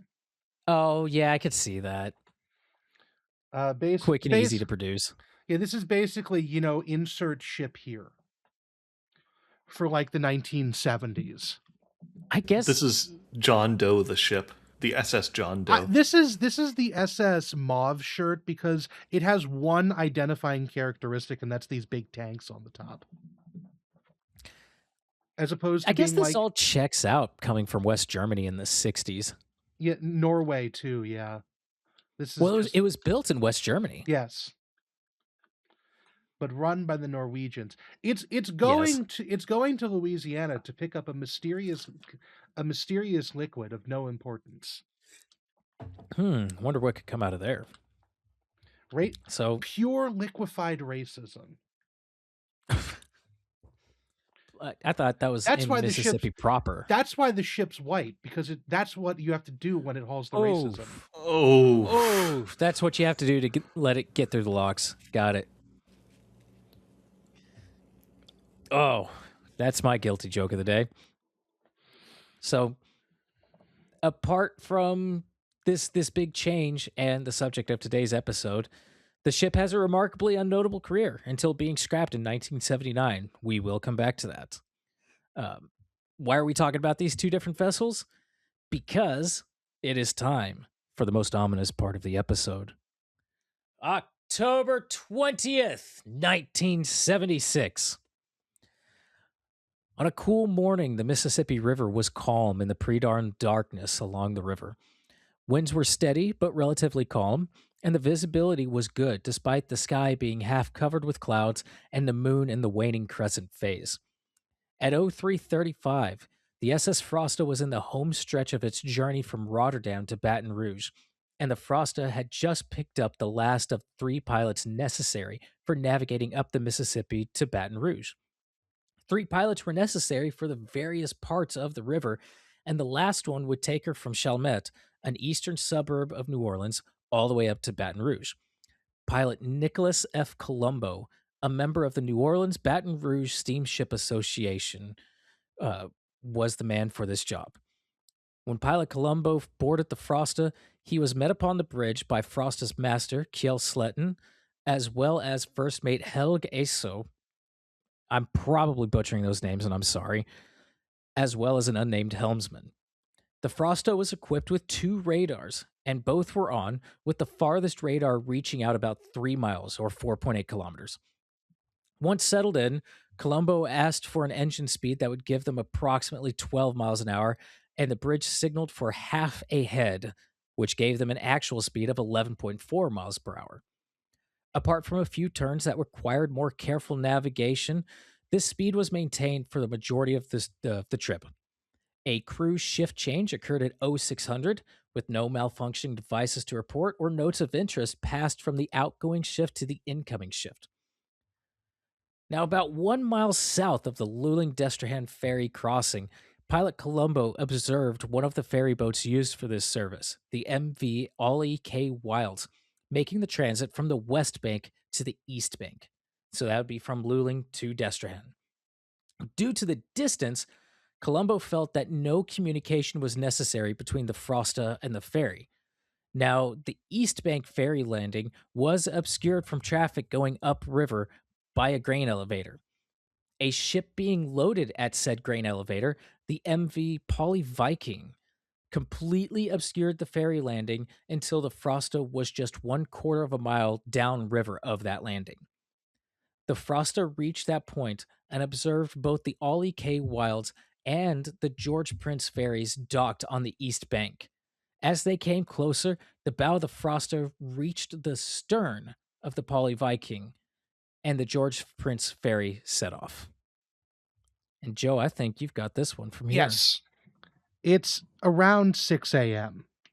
At the ferry's boarding ramp, things are normal, or at least as normal as they could be at the end of a long shift. The crew had been on duty all night and were just an hour or so from getting off work. Idigo Alueta, captain of the Prince, was ensconced in the pilot house, bundled up against the cold with the heaters running and the windows closed. The radio traffic of the Mississippi had faded into so much noise as it did after hours and hours of back and forth travel. The only thing that really required his attention was the introduction of the Ollie K. Wilds, which, as a smaller ship, only ran peak hour services and had just begun running for the day recently. On deck, the passengers were loaded smoothly. They entered by car, truck, motorcycle, and on foot. The first vehicle on board was Charles Allen's 1966 Chevy 3/4-ton pickup, followed close behind by Charles Chatelain in his nearly new 1975 Ford F-Series. They and 3 other cars pulled around the George Prince's superstructure and onto the foredeck and filled the front of the vessel, creating a 5-car row in front of the pilot house. Another row of cars followed them, parking along the forward railing. After that came the big vehicles, parked in between. A brand new GMC pickup truck with a camper top, followed by a Kenworth dump truck. They were parked athwartships, or sideways, with both vehicles facing the port unloading ramp, looking downriver. Behind them, 4 more cars filled in, taking spaces wherever they could. Then came 6 motorcycles, which parked between the cars. Finally, an unknown number of pedestrians slipped aboard. Considering the ferry's free fare status, there was no difference between automobile and human traffic, and records reflected that. With the So they board, had this pretty full, didn't they? it was loaded to the gills. And it was free by this point? Yes, the state did not charge because it was, I guess it was because it was technically a highway. Oh yeah, it's because Oh, they're treating well, it that's as like cool. a moving bridge, Yeah. I guess. That's neat. We had a few of those out east. So you just basically showed up and got on. It took them a while to figure out how many people were actually on board the ferry. That's a nightmare. Yeah. With the boarding now completed, the George Prince set off. Alouetta, as was his style, made no radio calls of any kind. He gave absolutely no indication that he saw any other traffic on the river, nor did it seem that he cared. The George Prince entered the main channel of the Mississippi with no whistle or horn blast, operating off the simple assumption that everything would be fine.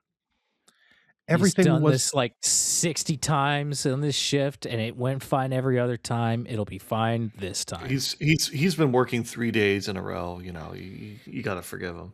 everything was not fine. Alouetta, enclosed in his pilot house, never saw the Frosta, and for reasons that remain unknown, never heard any of its radio calls. He drove the ferry across the river without even bothering to turn his head, ignorant of the traffic bearing down on him. On the ferry's Turned deck, off that annoying radio. God, everybody keeps yelling at me. Turn that On- shit off. On the ferry's deck, worry began to set in the moment the George Prince started moving. The Frosta, riding under ballast, was even higher out of the water than usual and loomed above the tiny ferry like an impossibly large mountain. Those who had a good view out of the ferry's port side began discussing the ship as soon as it came into view. At first, it was normal, perhaps talking on the fact the ferry was too damn close, or, gosh, isn't that a big ship? An exception to this was in the GMC pickup truck with the camper top. It was facing downriver, and all three occupants could see the Frosta getting bigger and bigger in front of them. Their discussion soon went from normal to concerned, and passenger Charles Naquin hopped out of the truck and began yelling at the pilot house. He got no response. Oh. Then came the danger signal. Pilot Colombo in the Frosta's bridge had seen the George Prince meandering its way into his path and was struck with the worst decision of his career. He could turn the ship, sending it sailing into the shore or into the Polly Viking.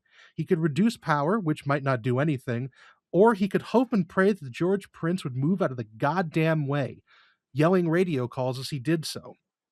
The Frosta I don't think that's unreasonable. Like, hey, Yeah. just hit the horn a couple of times. This guy's gonna see us, right?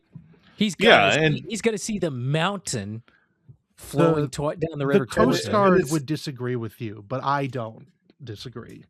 I also think that like it's pretty reasonable for him to assume that if he sounds the ship's whistle a few times, then you know the George Prince is going to notice, and it's going to be the more maneuverable vessel. Yes. He wouldn't know that it's fully loaded, and so you would have no reason to suspect that you know there would be any reason that it couldn't get out of the way. Yeah. And that's exactly what he did. The Frosta began sounding a general alarm on its whistle, and after a delay most likely caused by shock and horror as the George Prince made no attempt to move, Colombo ordered the ship to reduce speed. I don't recall if he threw it into reverse or not, but he probably did. On the George Prince, madness reigned. Passengers suddenly came to grips with the fact that they were going to get run the fuck over by a ship the size of the Sears Tower. People ran from their cars, scattering towards the life vest lockers and away from the Frosta. Screaming and yelling grew louder, people running past still occupied cars and yelling to the occupants to get out.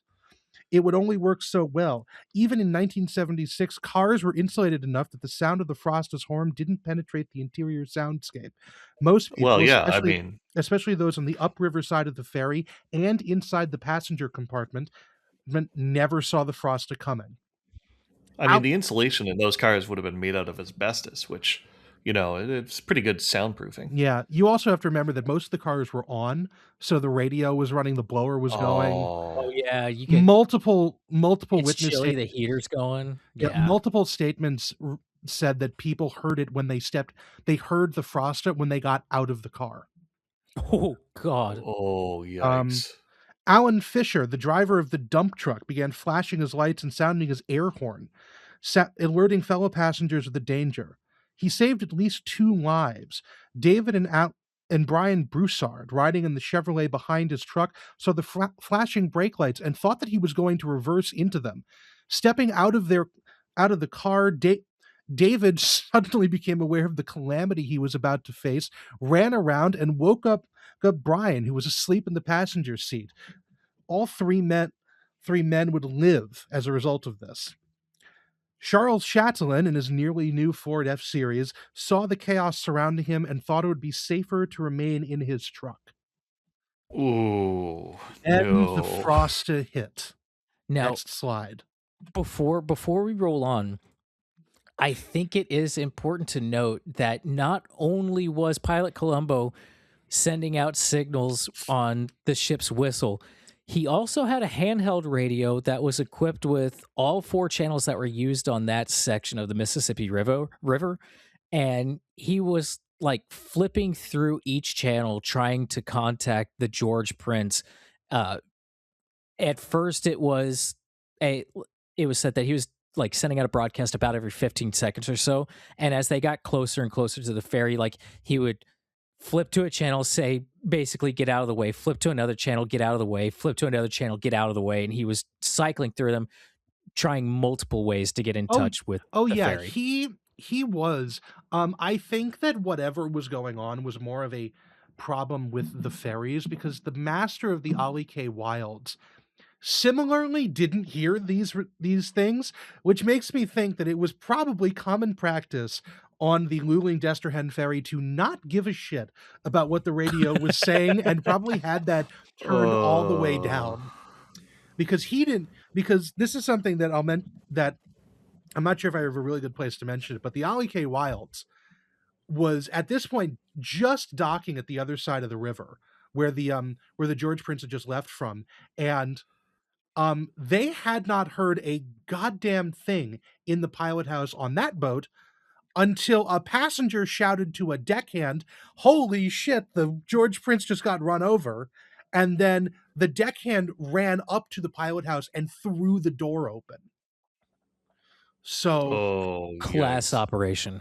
so yeah, You this know, this is a good argument against workplace safety, because I have to assume, in my truest prejudice, that they at some point argued for good soundproofing on that pilot house, because how else would they have not heard it? And I so we should not protect employees' hearing. Clearly, no, Clearly. clearly not. Um, so yeah, now let's talk about the collision. The Frosta hit the George Prince near the side of the deckhouse, some 38 feet from the stern, according to the Coast Guard report. Um, hit side on by the proverbial unstoppable object, the George Prince was propelled sideways down the river for a short distance. Its Mhm. engine room immediately opened to the river by the rent in the hull. Water began pouring in, not just from that hole, but from the entire starboard side of the ship as the Frosta pushed the George Prince's hull downwards until the ferry finally capsized. Every vehicle on the deck, save a motorcycle which got entangled in the railing, was thrown into the Mississippi. Lookouts on the Frosta reported seeing it one pickup truck, headlights still on, swirling in the river as it sank. The rest went down almost instantly. Shoved under the water, the George Prince was then run over by the Frosta, scraping along the tanker's keel before it came to rest upside down on the river's bottom with part of the bows Jesus. sticking out of the water. Now, 18 people survived the collision. 78 did not. 2 minutes had elapsed from when the ferry set off from the dock. that's the longest 2 minutes ever. Most of the survivors would remain on the George Prince's upturned hull until they were saved by the crew of the Ali K Wilds and the tugboat Alma S a few minutes later. Charles Chatelain, who had stayed in his truck, escaped out a window. No one's quite sure which one, and was fished from the river. He is the only motorist to survive in a vehicle. A local sheriff's deputy had been riding on the Ali K Wilds and was able to call for aid almost immediately. Along that, along with the frantic radio transmissions from the Frosta, the Polly Viking, the Ollie K. Wilds, the Alma S, and other ships in the river, alerted the Coast Guard and all other relevant authorities within minutes. But and the rescue operation would have been an absolutely massive success had the George Prince not sank within 10 seconds. I mean, the fact that it like was shoved underwater by the Frosta is really like incredible. It doesn't happen Yeah, in so many of these. it scraped along the hull to the point where the vibrations were noticeable in the pilot house, which is like Oh. insane because most maritime accidents, unless you're colliding with something of a similar size, is like running over a soda can with your car. Yeah. The fact that they felt it in the Frosta is insane.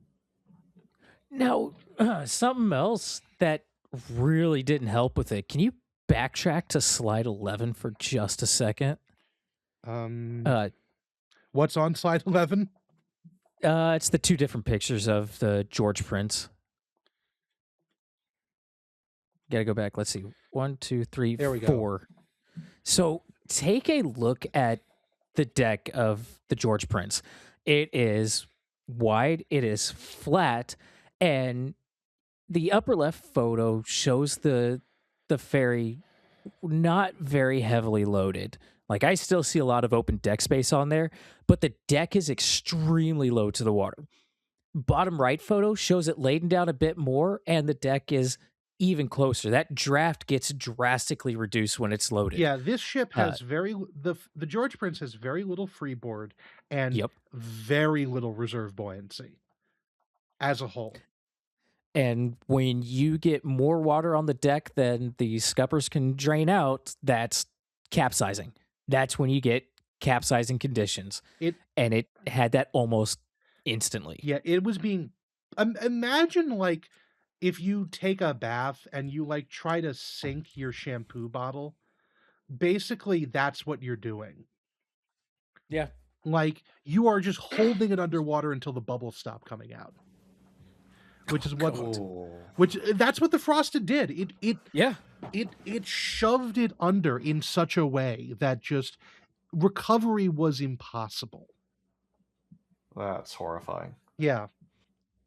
And this is one of these disasters that happens in about 2 minutes and just absolute devastation.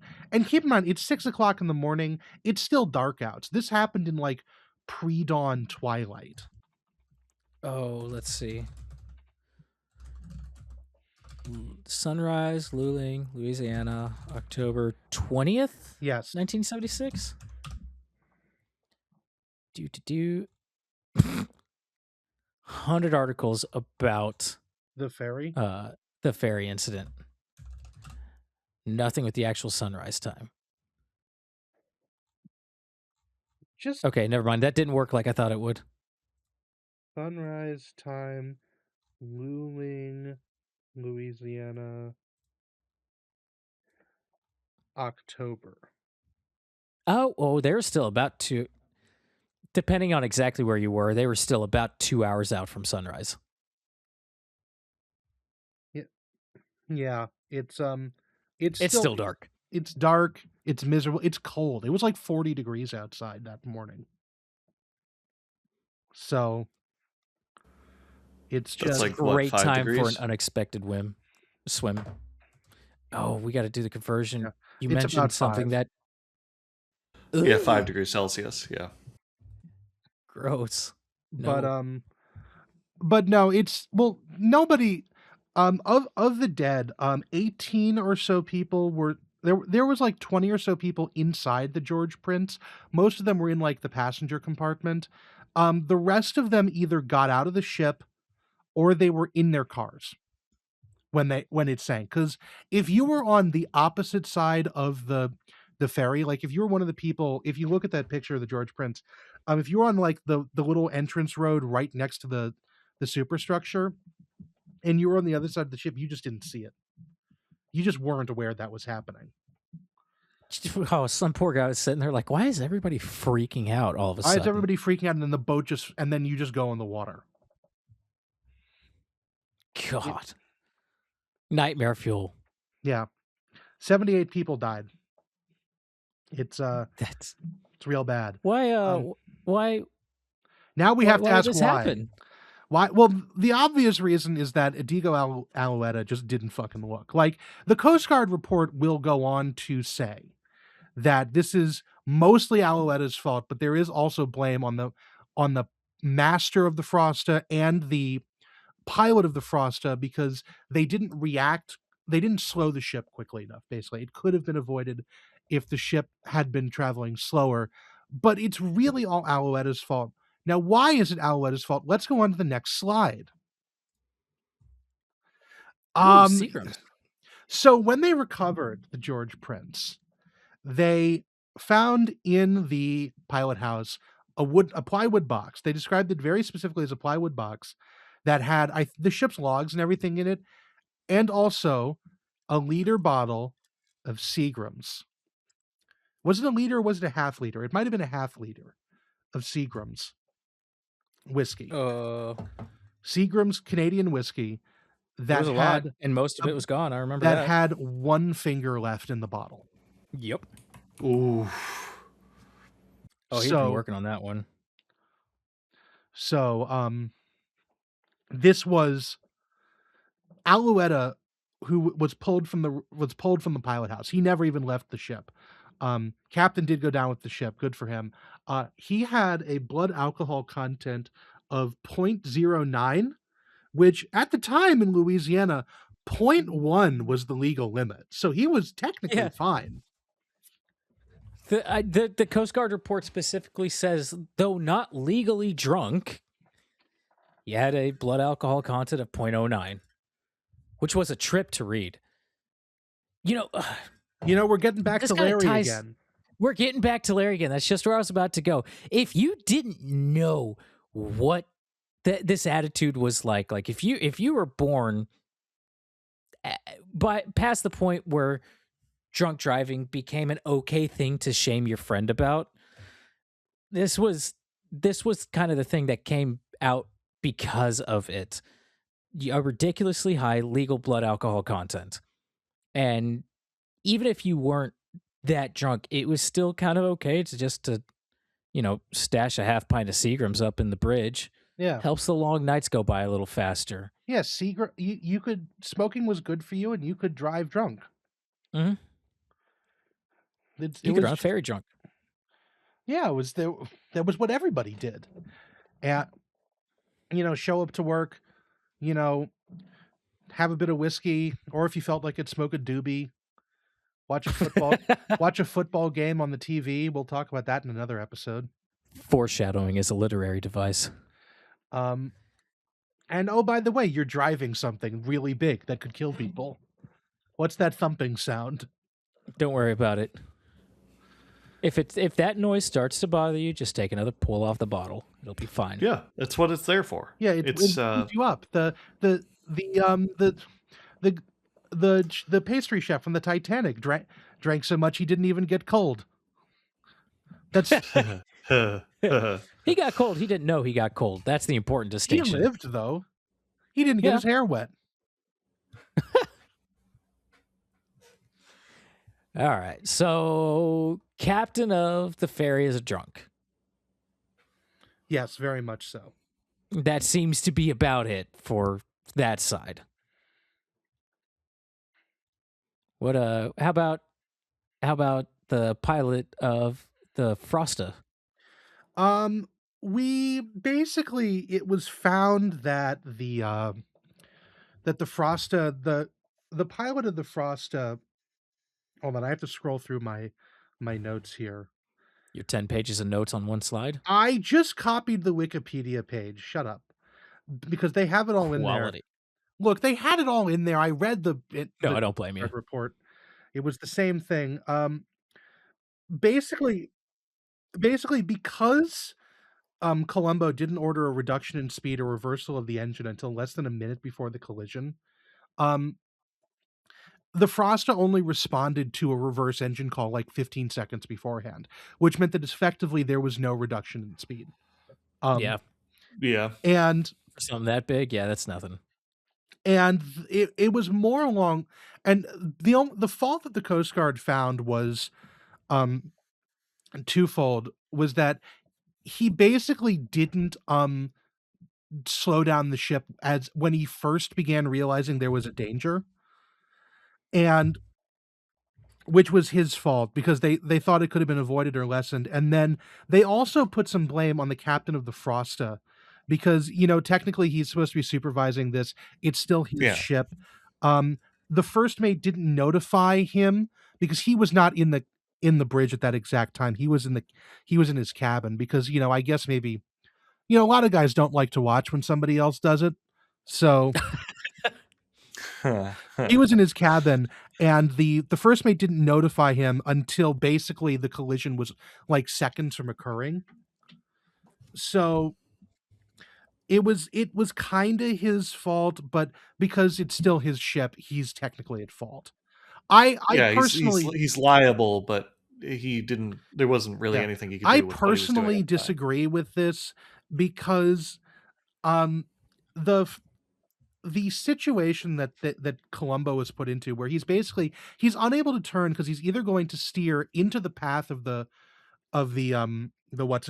ferry if it keeps going, or he's going to crash into the Poly Viking or the Or shore. to the opposite bank, yeah. Well, no, if he turned into the opposite bank, he would have turned into the continued path of the George Prince. Yeah. So he had to keep going straight. And like just the thought process, like just the horror and the shock of what's going on, I felt that he should be afforded a little bit of leeway, but the Coast Guard clearly does not agree with me. If you have a different thought on this, or you want to agree with me or the Coast Guard, please leave a comment below. We're interested in hearing everyone else's opinions. Dude, y'all have some fantastic info about these episodes that you just drop in the comments, and I genuinely appreciate that. Especially those Yes. of you going back and listening to older episodes and then coming in with this little tidbit that like massively contributes. I don't know where the hell you find that info, but I love learning about it. Yes. Give us Um, more. yeah. Um, And yeah, no, there's very little else that was like a finding. Like the finding for this is don't be fucking hammered when you set off. Like realistically, this is all Alueta's fault because there was so little he needed to do to not have this happen. The Coast Guard said that if he had just sounded the fucking whistle or just like said anything into the radio and done nothing else differently, it would have been a rude but legal crossing because they're following the accepted like marine rules of the road. This would have just Yeah. been this would have been allowable. The pilot of the Froster would have heard that, would have like leaned out the window, shaking his fist at the ferry as it went by, but would have slowed down the ship and nothing would have happened. Instead, he's like, I'll steam ahead, clink, and just sets off at 5 knots and just keeps going, and that's it. Yeah. Just 2 more trips. Let's go. I Whatever. just got to get a little bit more, and then I can drive home, and then I can go drink some more. This is I good. I really didn't like that the Coast Guard said that Captain Sletton allowed the Frosta to be used in a negligent manner.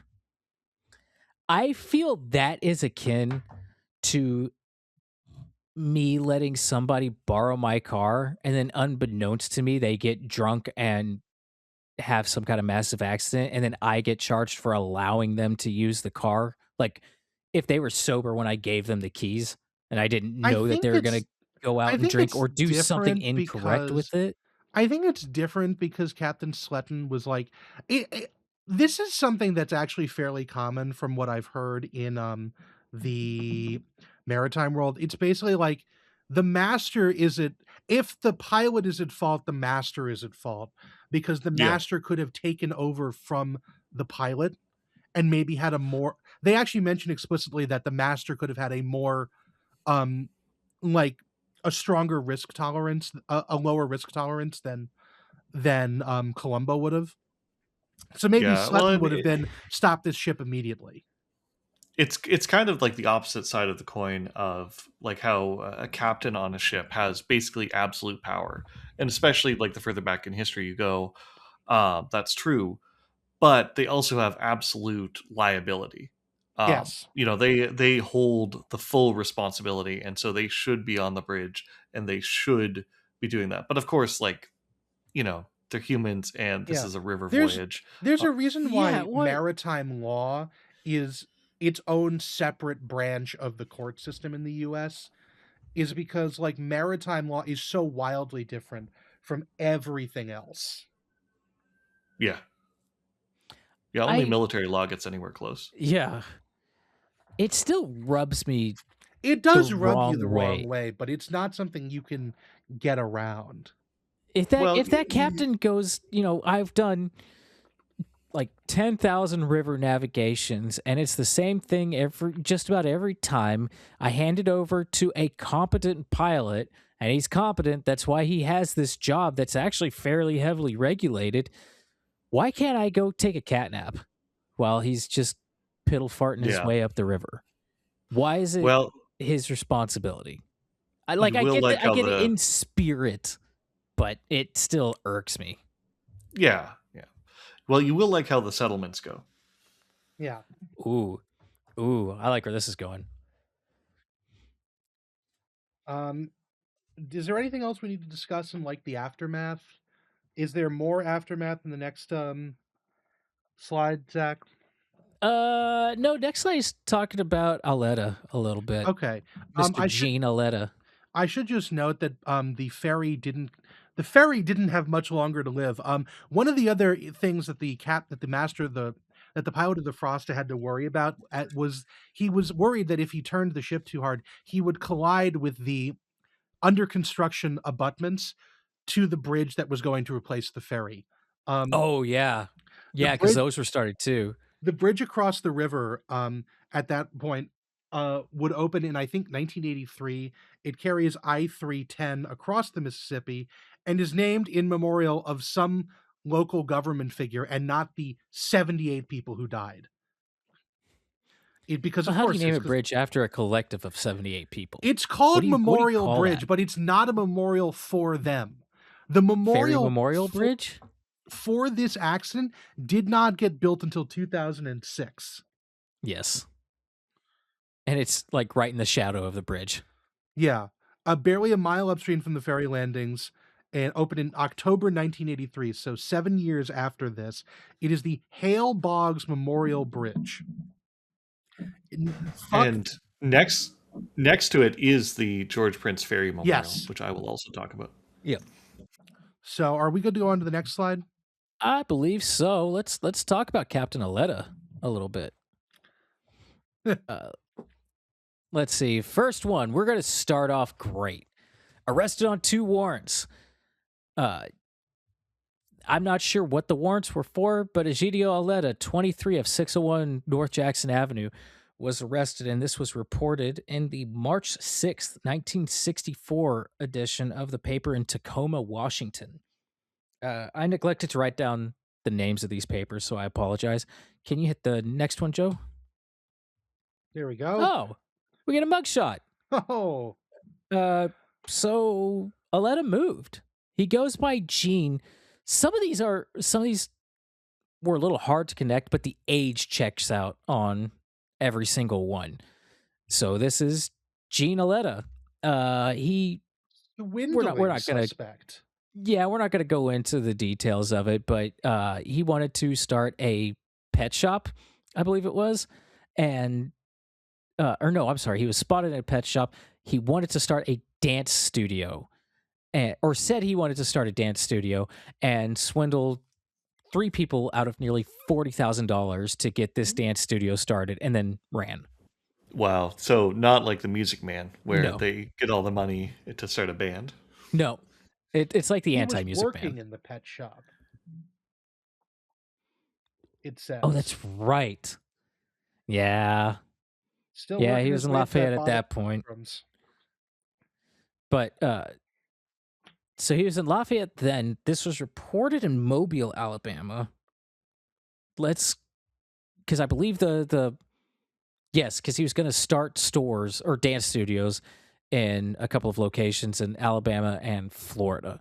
So let's go to Yes. the next one. What do we get here? This one's weird. It's covered up a little bit, but you don't need to see anything that's covered up. February 11th, 1972, Mobile, Alabama. Uh, he's working at the Lafayette Natural History Museum and Planetarium, and he is going to hold an aquarium workshop. If you wanted to keep an aquarium at home, he's going to teach you how to do it, along with some other guy he worked with named Jay Smith. Next one. They misspelled workshop. I'm I just looking saw that. the worker. Warprop. Next one is habeas Next one. corpus. Oh my god. That is April 19th, 1972. Mobile paper. He is being extradited to Alabama, or the authorities want to extradite him from Louisiana to Alabama. He frauded somebody else out of about $20,000. Next one. So this is the result of that. Gene Christ. Pioletta, obtaining money by false pretense, 2 counts, pled guilty, sentenced to 6 years, run concurrently, sentenced 6 years in each case, run concurrently, and it was suspended. And Aletta was placed on 8 years of probation. So that's how he's out and walking about, because this was February 10, 1973. 1973. And then we'll look at. You are cutting out, Zach. Oh, am I? I'm sorry. There you go. What was the last thing you heard? Or you heard the It's date, fine but on not my the year? end. Yeah, you cut off right as you were saying in 1973. That's weird. I'm sorry. But yeah, this is like the only kind of stuff that Aletta is known for, is being a thieving scumbag and teaching you how to make aquariums. Jesus. Yeah, man who likes fish really too much. Also, man has 2 hobbies: fish and stealing. I hate that I have something in common with him. Like, I could probably have a good conversation about keeping aquariums with him, and I would have to kind of smile my way and nod through it if I knew anything about what he did for fun and money. How are you funding this? You know what? Never mind. Don't tell me how you afforded all of this equipment. Now, I stole it from. I'm gonna go build a ferry now. so, I think I'm going to get a new job running ferries. I'm going to go straight. I'm going to the Department of Highways. Oh, that's But he's probably got a state job because that's all he can get. yeah. Oh, like entry level state job. Oh no, and he's never going up from there. Why do you think he's drinking so much? I gotta Okay, fair. work I for might the be as well. state. They give me the stink eye every time I tell them my name isn't long. It's terrible.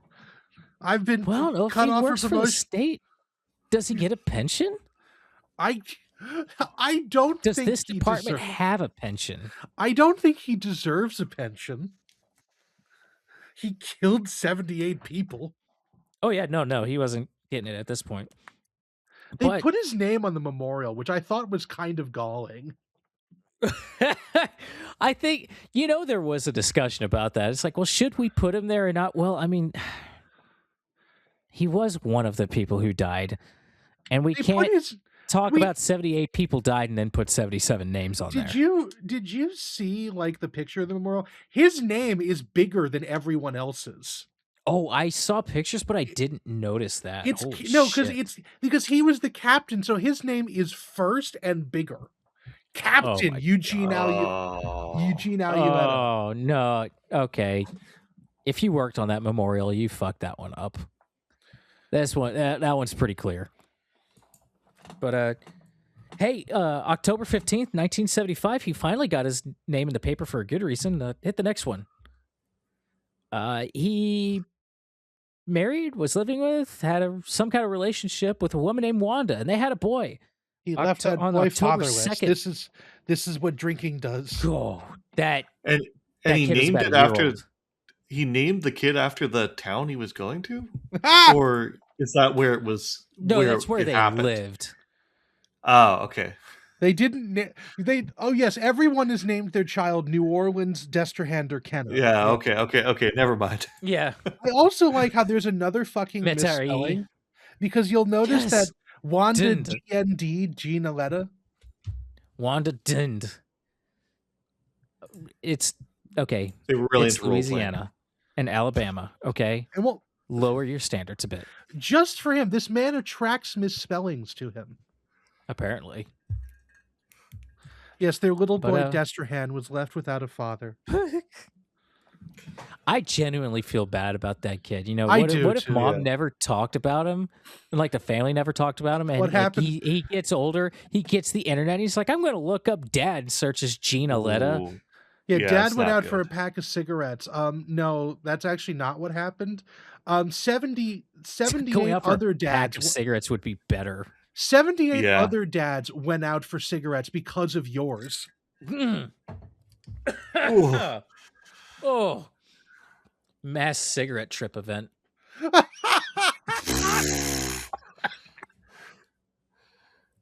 Jesus Christ. Yeah, I think that's all I've got on Gene. He was just what I'm saying is the actions are on par for Gene. Yeah. I would Are we expect good to nothing keep less. going to the next chapter? Yeah. Yeah. Why did we talk about this? Because we're a disaster podcast. It's passenger disaster. So it's what we do. But why did we get our eye on this one? Why do we have an IT guy on the Transit Disaster podcast? Well, next slide, please.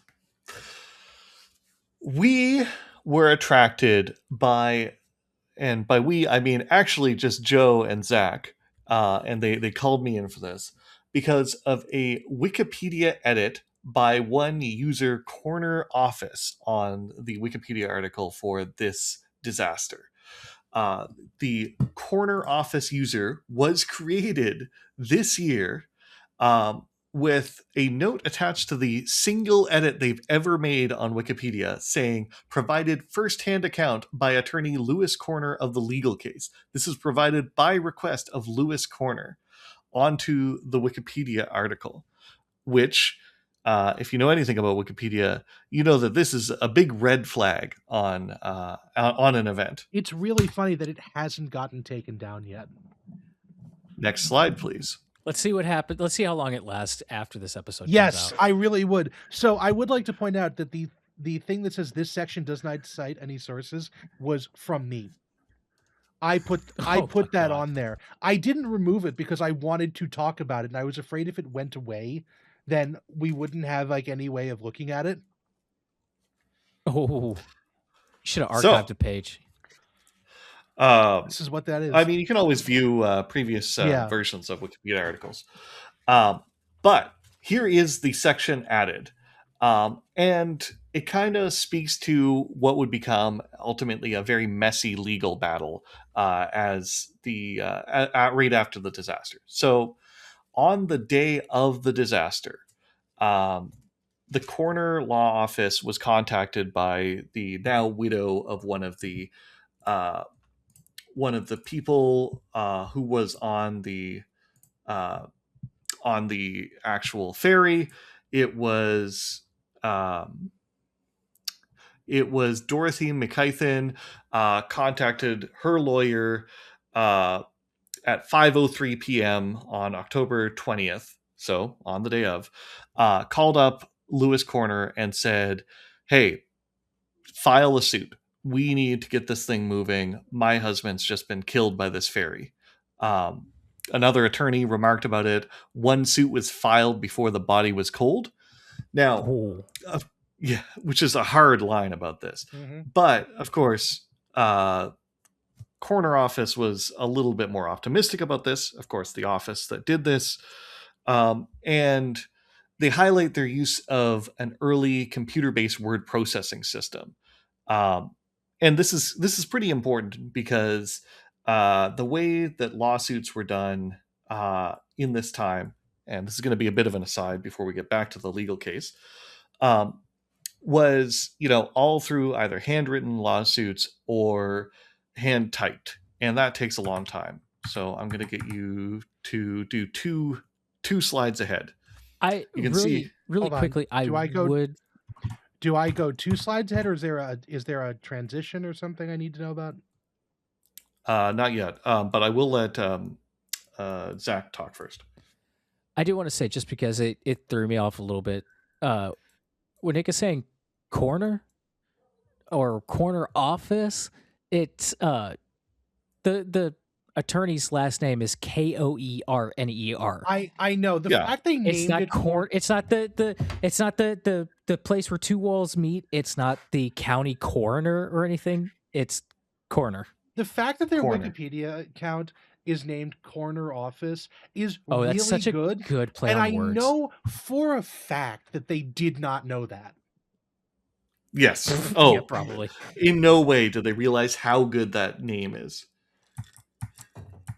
So we're going to go 2 slides ahead to skip the blank slide. Blank. Oh, the blank slide, the blank one that slide? says, you took that out. Is there one, am I looking at the one that just says court case? Oh, You're going no. past that. Oh, I'm going past that. Am I coming back to it then? Yes. Yeah. I put these in the wrong order. You Okay. cut this chatter out. I will No, do it's no staying. such thing, but We are Okay. very open about how shitty we are. a on this Boscov's slide, credit card? Wow. On on this slide, you're going to see a great example from a New Jersey court of what essentially what a lawsuit looks like. Okay. This is what was typed at the time. This kind of thing was typed at the time. Today it's typed on a computer, but it would have been typed on a typewriter, like the photo of mine that I've got there. And I have that same one, but it's black. Mine's made in Canada too, which I was about to say you're all fucking nerds, and it's not because I am looking down on typewriters, but because I like electric typewriters made in the 80s or later. And I realize that this is just clown on clown violence, and I can't do that. Yeah, it really is. Yep. So if you can imagine to file a lawsuit in the 60s and 70s, you have to get your legal secretary to listen to you as a lawyer dictate out what you want in the lawsuit. So you have to know the case law off by heart. You have to have all of the details, and you have to have all of the boilerplate. The one on the left is pretty straightforward. It's a it's a debt seizure lawsuit. For a maritime law thing, I mean, it's going to be a lot longer. The U.S. government would not give me access to the court records of this, so I couldn't tell you how long the actual complaint was. Pacer wouldn't accept my credit card. So you're going to have to live with this example, but you can imagine that this takes hours at the time. And it involves searching through many, many files from many, many past cases. Like you see in the bottom right, these are archive files from National Archives of Canada, but it would be something like else to point out, because I would like to point out, I did go to law school for a while. I didn't succeed in it, but that's beyond the point. Local courts have local rules of formatting because sometimes judges are just like that.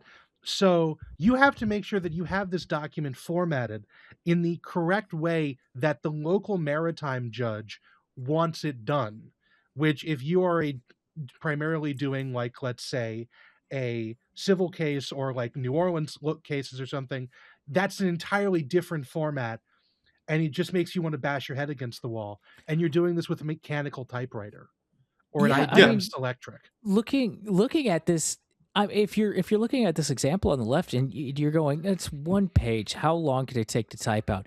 Okay, if you knew exactly what you had to put to start with, typing this out would take 5 minutes. Imagine if you're having to go through and reference paper documents and go, well, hang on, this case is similar to what we need to do. What did they reference? How did they format it? But we've got this judge, so how does he like his stuff formatted? Well, he hasn't had one like this, so we kind of have to mash these two styles together. Do you think he would like it this way or that way a little bit better? This could take forever. Imagine if you misspelled like a word too from the end.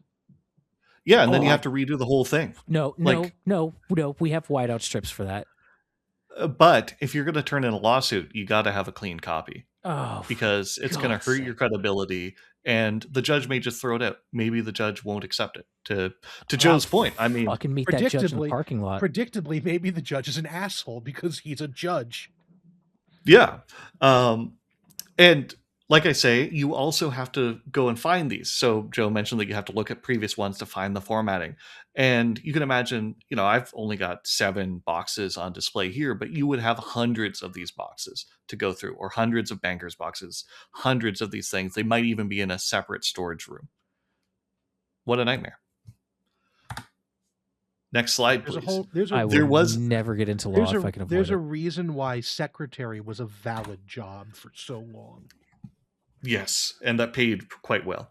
When you say next slide, Nick, am I going to the black slide that says court case? No, we're going next slide. I'll tell you when to go back to that slide. Ooh, a red woman. There's a solution to it, and it's what was referenced in that Wikipedia edit. There was first the invention of the electric typewriter, which didn't change much, but then big brains got together and thought, what if we hooked this typewriter up to some form of storage? So originally you could just rewrite a single line of text before you put it in, but that was an improvement. And eventually they started putting huge computers like what you see on the right here. This on the right is it's a Videc word processor.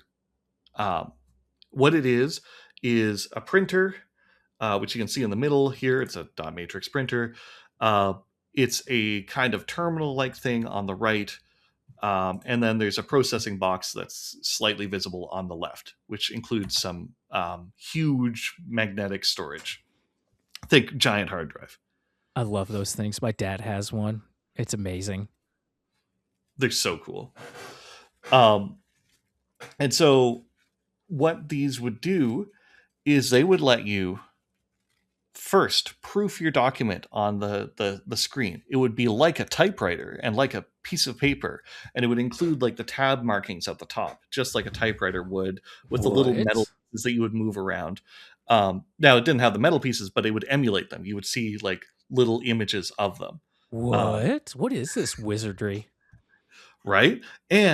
But even better, you didn't even have to use whiteout. You could use a cursor device to move the print head in your mind on the screen of this cathode ray tube, and you could revise it.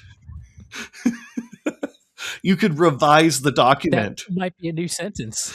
You could revise the document, and finally, when you're ready, you could print it out, and it would print no typos in one go. Incredible. Yeah, because these had, and then you could edit it after. And some of these had basic spell check dictionaries in them, didn't they? Oh, not in the 70s. No. Okay. That came in the 80s. What about all the secretaries? What are they going to do now? Well, the secretary is using it.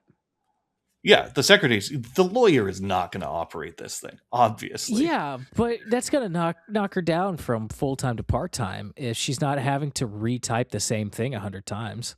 That's what a less than classy thing that I heard about secretaries at the time was that with manual secretaries, they were all in pretty good shape because it required a fair amount of muscle to operate. And then they got computers in and word processors in. Oh, no. And they all put on some pounds. I was gonna which is like classic sexism. I was actually going to say, well, if it takes her less time to file all these things, there's more time to go on dates with you while you cheat on your wife. Brutal. Harassing my secretary by making her do a third revision because you didn't like how the first two were, and right as she gets to the end, just like slap the keyboard, so she has to do it a fourth time. Time efficient sexual harassment. Yeah, Toots, you've gotten that thing done really quick. You want to go out to dinner? Let's go get some drinks. Yeah, let's go out for our 17 martini lunch. Yikes. Oh, hang on. This is Louisiana, so it's like, hey, you've got to do it with a southern accent, which I'm not. 17 mint julep lunch. Yeah. So on the left here is it's our Canadian content for today. It's a Canadian-made CRT text editor that was mostly a clone of the right. The one on the left used a IBM Selectric that they like heavily gutted to turn into this thing. The box at the bottom of the image is the storage, which was like magnetic tape. So think a really big tape deck, like reel to reel. And then there was a screen that would use the keyboard from the Selectric to view what you were editing, and then it would print it on the Selectric after. I wanted to hate this advertisement at first. I thought it was really shitty because her dress is the same color as the background and she almost blends in perfectly. But then I realized exactly what they did, and it is gorgeous aesthetic there. She is pointing at all three components with a different limb and forcing the viewer's eyes to go to those different components. So you've got the sex appeal, she's there, but then they're also still making the product the forefront of the image. So that is like It's peak magnificent 70s. advertising. actually, Peak what I 70s was thinking advertisements. of is very recently YouTube has decided that instead of garbage movies, I get to be recommended the 1970s version of the Andromeda Strain, which Oh, if you've yeah. never seen the Andromeda Strain, all the different levels of the base are different colors, and so there's an entirely Yep. red level of the base where they're investigating the Andromeda Oh, Strain. that's And about it's the same shade it, too, it isn't no, it? it It is. is. That's what I thought. I almost said it, but I realized I would sound insane because who references the Andromeda Strain 1970s edition without like first prefacing why you know about that? But yeah, that's exactly what it is. It's gorgeous. You should watch the 1970s Andromeda Strain, listener, if you haven't. It's great. There's a whole plot line about a typewriter bell getting fouled, and it's incredible. A teletype machine, that's what it is. So on the right here, we've got a Videc machine. And this is more likely to be the machine that was being used. This was kind of first to market with a good solution, because a good solution for word processing that really took over from just using an electric typewriter. And that solution was the ability to search and recall from multiple documents at a time. So you'll remember that we talked about the file system on the last slide, and you'd have to go through all these file folders. This machine on the right here was first to market with the ability to not only use previous documents, which there was crappy solutions to do with previous machines, but this one could have multiple documents open at a time. You could reference multiple documents. And next slide, please. You could do a save and recall on it, which allows you to save a block of text and insert it, which, hit the next button, means that Lewis familiar. Corner did copy paste, and that was his main innovation.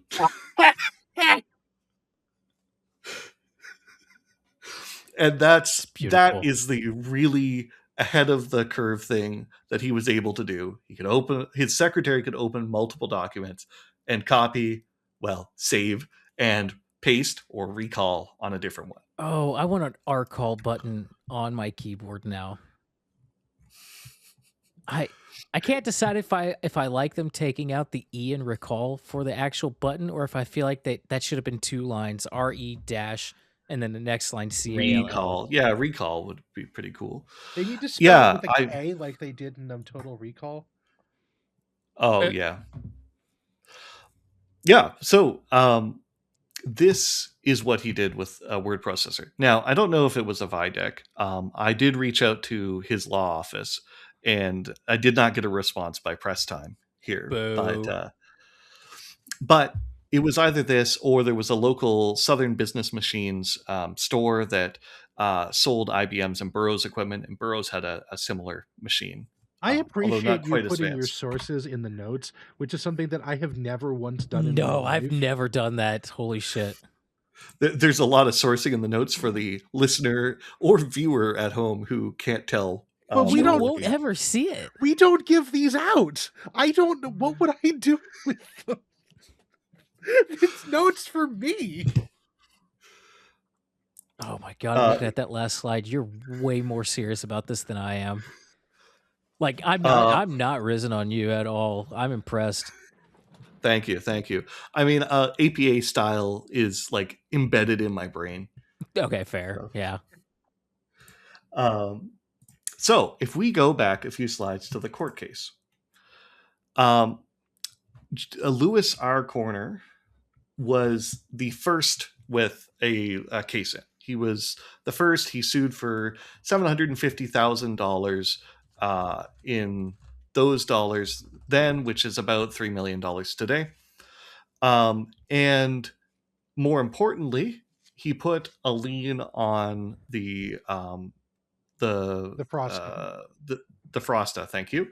Um, which means that the Frosta couldn't be immediately scrapped or sold or disposed of Or sail without away. paying off or sail away, really, without paying off that lien. But a lot of other lawsuits came in. There were over 100, I think there was 102 lawsuits total filed over the whole course of the legal proceedings. Following this, ultimately 80 of them were paid out in some form or the other. But the court cases were kind of interesting. They all went through this Judge Alvin Rubin, and it was, piece by piece, there was almost breathless coverage as the amounts were changing, as new lawsuits would show up. But ultimately, within about a year, the judge limited the liability that would be paid out by the insurance or by each of these parties to $300,000 a person. So only $1.6 million today How much is? Oh, that's 1.6 in today's money. in today's USD dollars. It's like $1 billion in Canadian dollars. Mhm. Uh, he, yeah, and uh, the state also, interestingly, 2 years before had opened themselves up to this kind of lawsuit because, as was mentioned earlier, these ferries were operated by the state. They were, highways essentially. But in the U.S., normally you can't just sue the government. The government has to agree to be sued, if at all. Yeah, you can't just sue the government. But Louisiana in 1974 had put in a change to the system that allowed regular citizens to sue the government, and there was just a minor review of it instead of the hard block that you have at the federal level. Which means that the Louisiana government had to put a bunch of money out to go and fund this, and the judge found that mostly the government was at fault. And by the government, they mean our friend Auletta. Oof. So they said, the judge said, the government is liable for 60% of damages. The Frosta is liable for 30%, and the pilot is liable for 10%. And so ultimately Louisiana paid out $13.2 million. Frosta was about $8 million, and then the Pilots Association about $1 million. And that's in 1978 dollars, which is a lot today. And that little kid is gonna owe so much money because you just know that a guy in his seersucker suit showed up to Wanda's door and was like, "Now y'all listen right here. The state has had to pay out over $13 million because of yo husband's idiocy. So we're gonna be taking it out of yo ass for the rest of yo life." That Oh kid's gonna be God. going to work at like age 3 for Oh. like, have you ever seen those kids? Those Uh, pictures of the of where they say like drive like your kids work here for like not to run over road workers. That's yeah. actually what that kid was doing. That kid was like laying tar on a highways crew in preschool. That kid Like is effectively in debtor's prison forever. that Yeah. kid is in Huey Long Memorial Debtors Prison until he's like 90. He might still be there now. Oh. They told him to go to use his finger to plug the dam to plug the levees after Katrina. But there's But there ain't no Oh, levee here. I know. Start digging. Oh, That's why the Hurricane if Katrina. he's still alive, he's 50, 51, That's almost that's why 51 now. Hurricane Katrina cleanup took so long. It was just this one guy who had to do everything himself because he was the state's bitch. Still owe the state, kiddo. Come on. He hasn't even covered the interest yet. You know they're charging him like 47% interest or something. Oh, Ah, there's some weird obscure law that probably makes that legal. yeah, the Huey Long wants his pound of flesh back. yep. The $20-ish million that was paid out works out to about $115 million today. That's not a lot, but that doesn't seem like a lot of money for your dad died in a horrible accident. It's not nothing though. Yeah. That could be a lot better. Yeah. That's about $1 million per person in Yeah. today's dollars. I suppose it's getting close to the actuarial value of a human life. What is it, like 1.6 now or something? There's Last I heard it was still 1.5. Yeah, there's like a ghoulish table that says how much a human life is worth for like payment consideration. So I guess, it could be worse. Could be like the average like South American disaster where you get like $40 in a firm handshake. Yeah. Jesus. The last thing that came out of the Louisiana Fund, the $13.2 million and a little change, was the construction of the memorial, which they contributed $8,000 to. Oh, thanks so much. That'll Appreciate cover that, guys. That'll cover it. Yeah. And then the $8,000 was making sure that Alouetta's name was in bigger font. Yeah. Well, if his son's going to be paying for it, he has to see it every day on the way to work. You know. Oh. Shit, I got to pull up a picture of this now because otherwise I'm going to have to do it in editing and I don't want to do that. It's like the Homer Simpson do it for her meme, but with dad's name bigger on the memorial.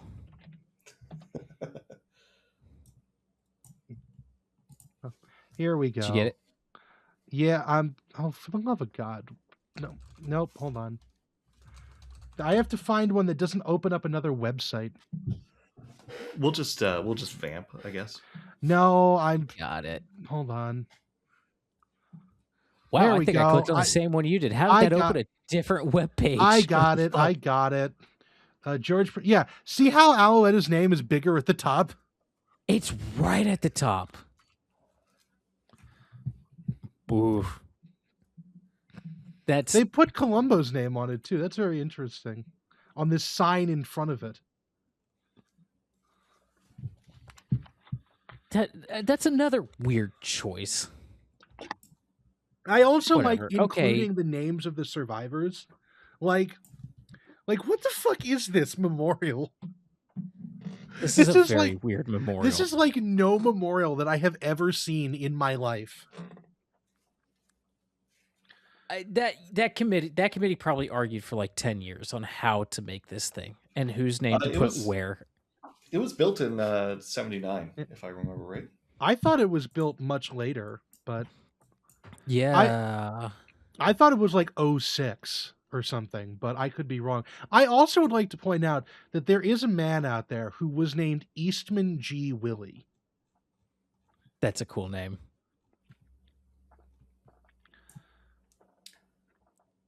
But where'd it go? But yeah, 2009, October 17th, 2009, for the memorial. Wow, they waited forever for that. Yeah, I'm also reading this. They have a Bible inscription on here. Isaiah 43, 2 and 3. When you pass through the water, I will be with you. In the rivers you shall not drown. For I am the Lord your God, the Holy One of Israel, your Savior. Guys, I don't mean to be it's a little dick on the nose. I don't mean to be a dick here, but in the rivers these people did. That's why we're here.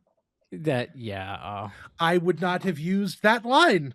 I don't know what a correct line would have been, but in rivers you shall not drown on the memorial for the These People Drowned disaster.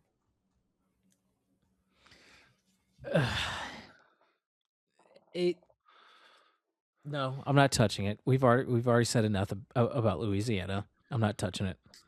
As a last follow up, because I didn't see it anywhere else in the slides, but something I came across 2 years later, well, 2 years and a bit later, on January 1st, 1979, a ferry left from Destrehan to Luling, and the captain was drunk and sideswiped pilings at that grain elevator we were talking about. Whoa! No one died or got hurt, but yeah, it was exactly the same circumstances. Guy got fired. Fantastic. There's I also didn't include a newspaper article that mentioned that this was by far not the first incident that ferry had had. No, there was one in 1974 that went almost the same way, except everybody lived. Yeah. There is also something else I'd like to point out while we're talking about the memorial, which is that the Wikipedia article mentions that basically the reason why the memorial itself got built was that some guy did a documentary about it. And so that was basically what it sort of brought this back to the local consciousness.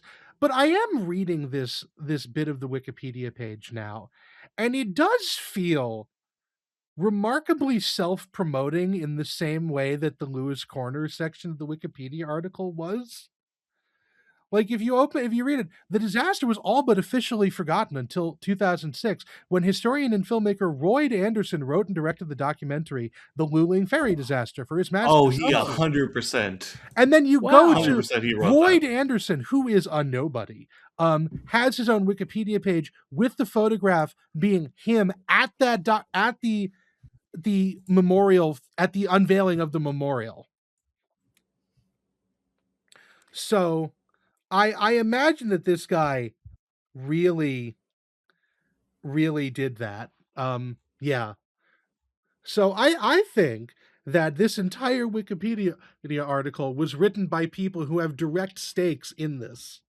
I'm wondering which part of that Aletta's kid edited in. Oh, let me view the editors. Maybe he named himself like Fairy Child or something. Captain Kid or something. Desterhand Alaletta. But yeah, if you work for Wikipedia, you should probably go through this and rewrite this whole thing. I'm sure that I might want to nuke that one and start from scratch. Because I maybe just take off like the last little bit and the other thing. Like this is, I'm realizing now just exactly how much of this is all self-promotion.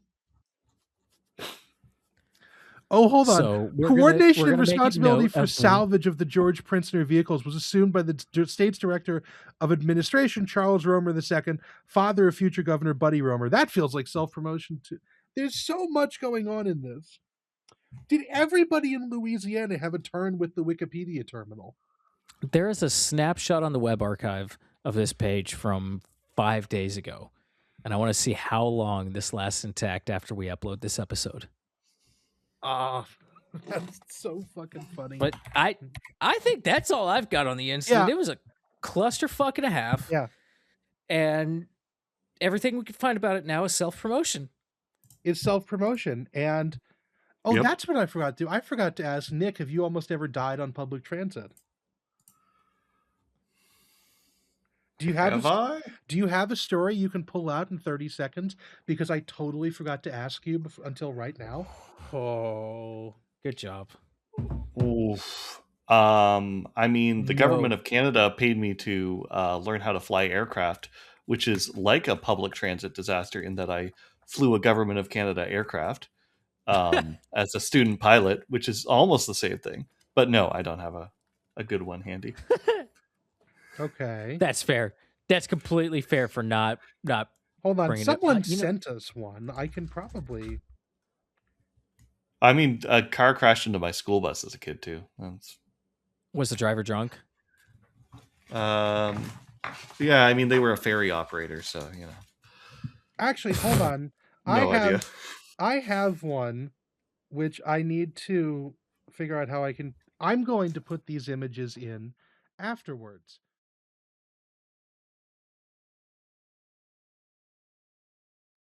Now, okay, I fixed it. This is where I'm cutting in with the edit. This was sent to us by a listener who I am not going to name because that's bad form.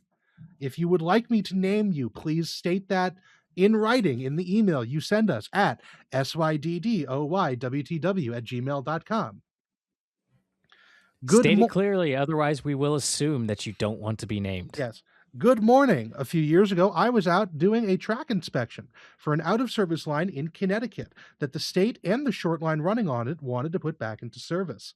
The short line was run by a notably crazy old man. He did and then in parentheses, he did brush clearing by swinging a chainsaw back and forth from an old Metro North Railroad catenary inspection vehicle. Despite most of the line being out of service, he still liked to high rail it. The line included such wonderful pieces as Large Recent Washout, a section of unballasted 132 RE rail on concrete ties, while the rest of the line was 80 pounds, and this wonderful culvert. The state is now fighting between passenger service as a backup to the Hartford line and turning it into a rail trail. Sincerely, an industry-employed foamer. That is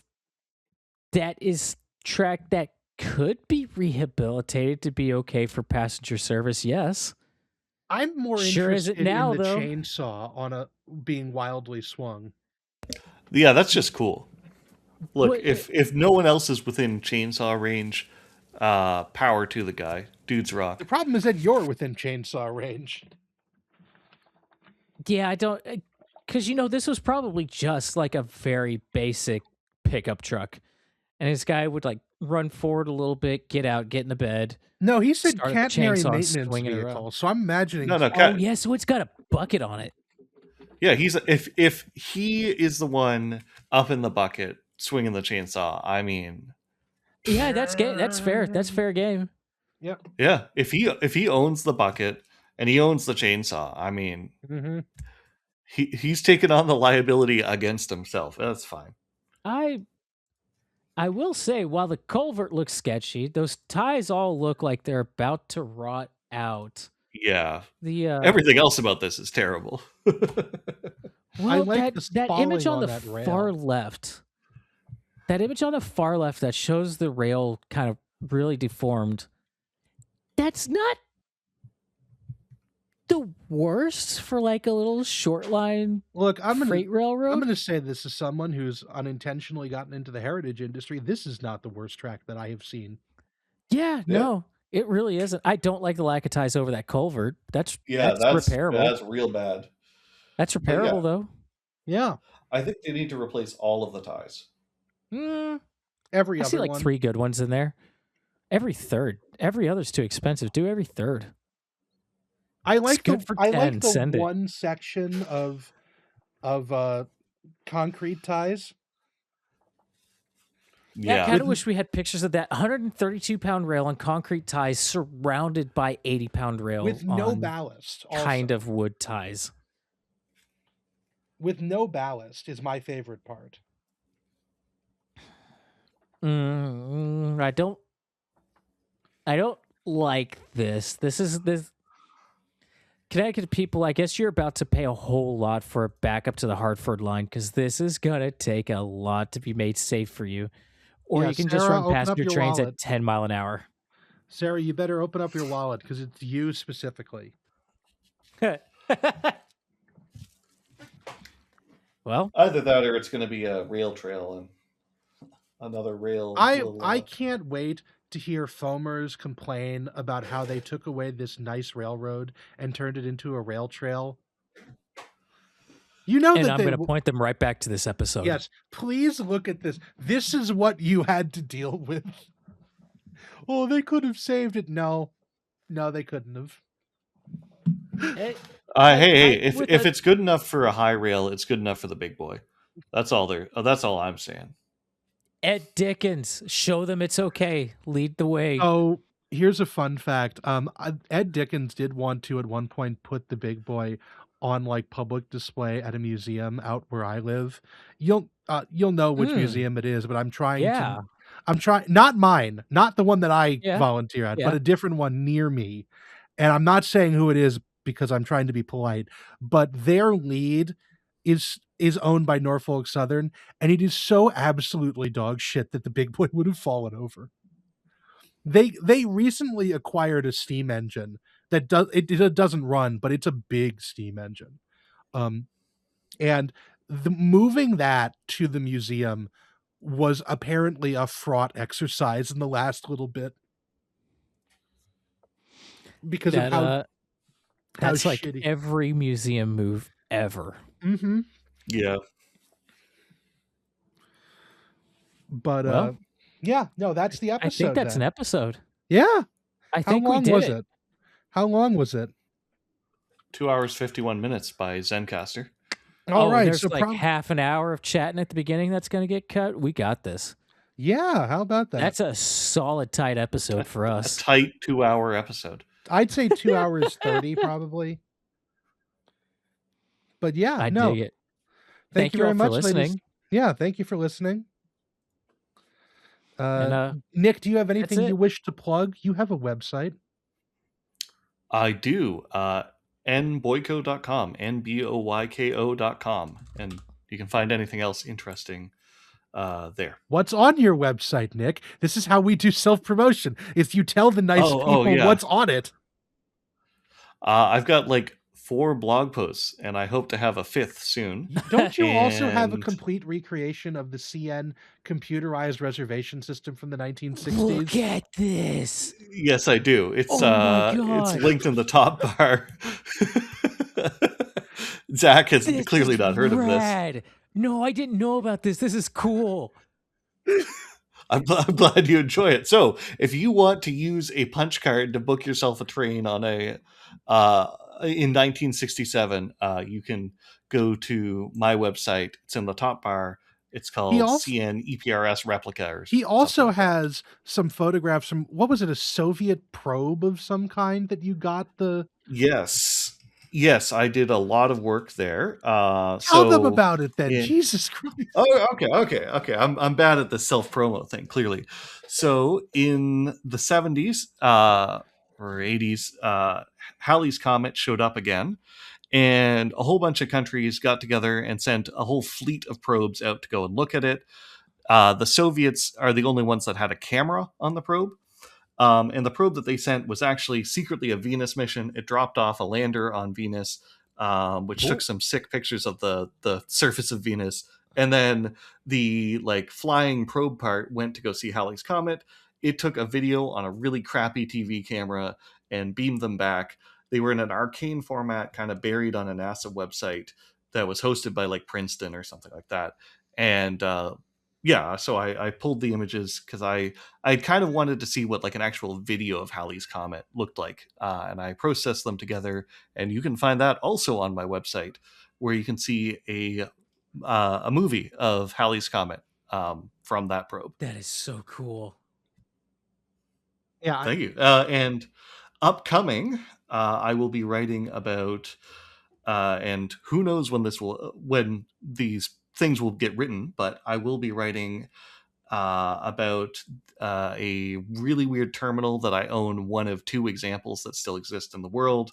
I'll be writing about freight tracking on CN and other railroads in the 60s on computers, and yeah, a few other things.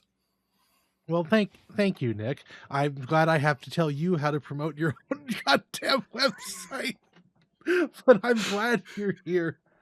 This was very fun. Thank you so much for being here. Does anybody have anything else? Well, I want to say thanks for having me. This was a lot of fun. Yes, Yeah, I'm thanks for glad. joining us. And thank you for this other fantastic resource on your website, the Canadian National Inter-Service Office Memo PDF. I'm gonna find a way to make a pad of these and leave them around the house to annoy my wife. You should leave them around around work. Stick them. I mean, I could do that too. Stick it under the general manager's door. Please see me. Stick it in the engine. Just confuse the hell out of your coworkers. Yeah, we just got bought by CN. Nobody told you. They wanted to extend their reach, so they went all the way to Texas, and they're going to work back north. Yep. But that's it. That's really it. Thank you so much, everyone, for listening to it. Thank you, Nick, for being here. Thank you, Zach, for being here always. We will be back. Okay, we're gonna have it. Hopefully, one more episode recorded soon. I'm going on a long-ish vacation starting in mid-July, so we might be a little bit delayed coming into August, depending on. Or there might just be a bonus episode that Zach makes. Yeah, maybe. We'll see what happens. Does Sasha have a topic that she'd like to cover? I have no clue. We should ask Sasha. Do you know how I have not planned on this at all? You haven't mentioned this idea. I haven't even had time to process it. Don't put this pressure on me. I just had the thought too, so I don't know. But anyways, that's it for this episode. We're done. Goodbye. Bye, everybody. Say goodbye, Nick. You have to say goodbye. Otherwise, the episode goes Goodbye, everyone. Today, Junior. Bye.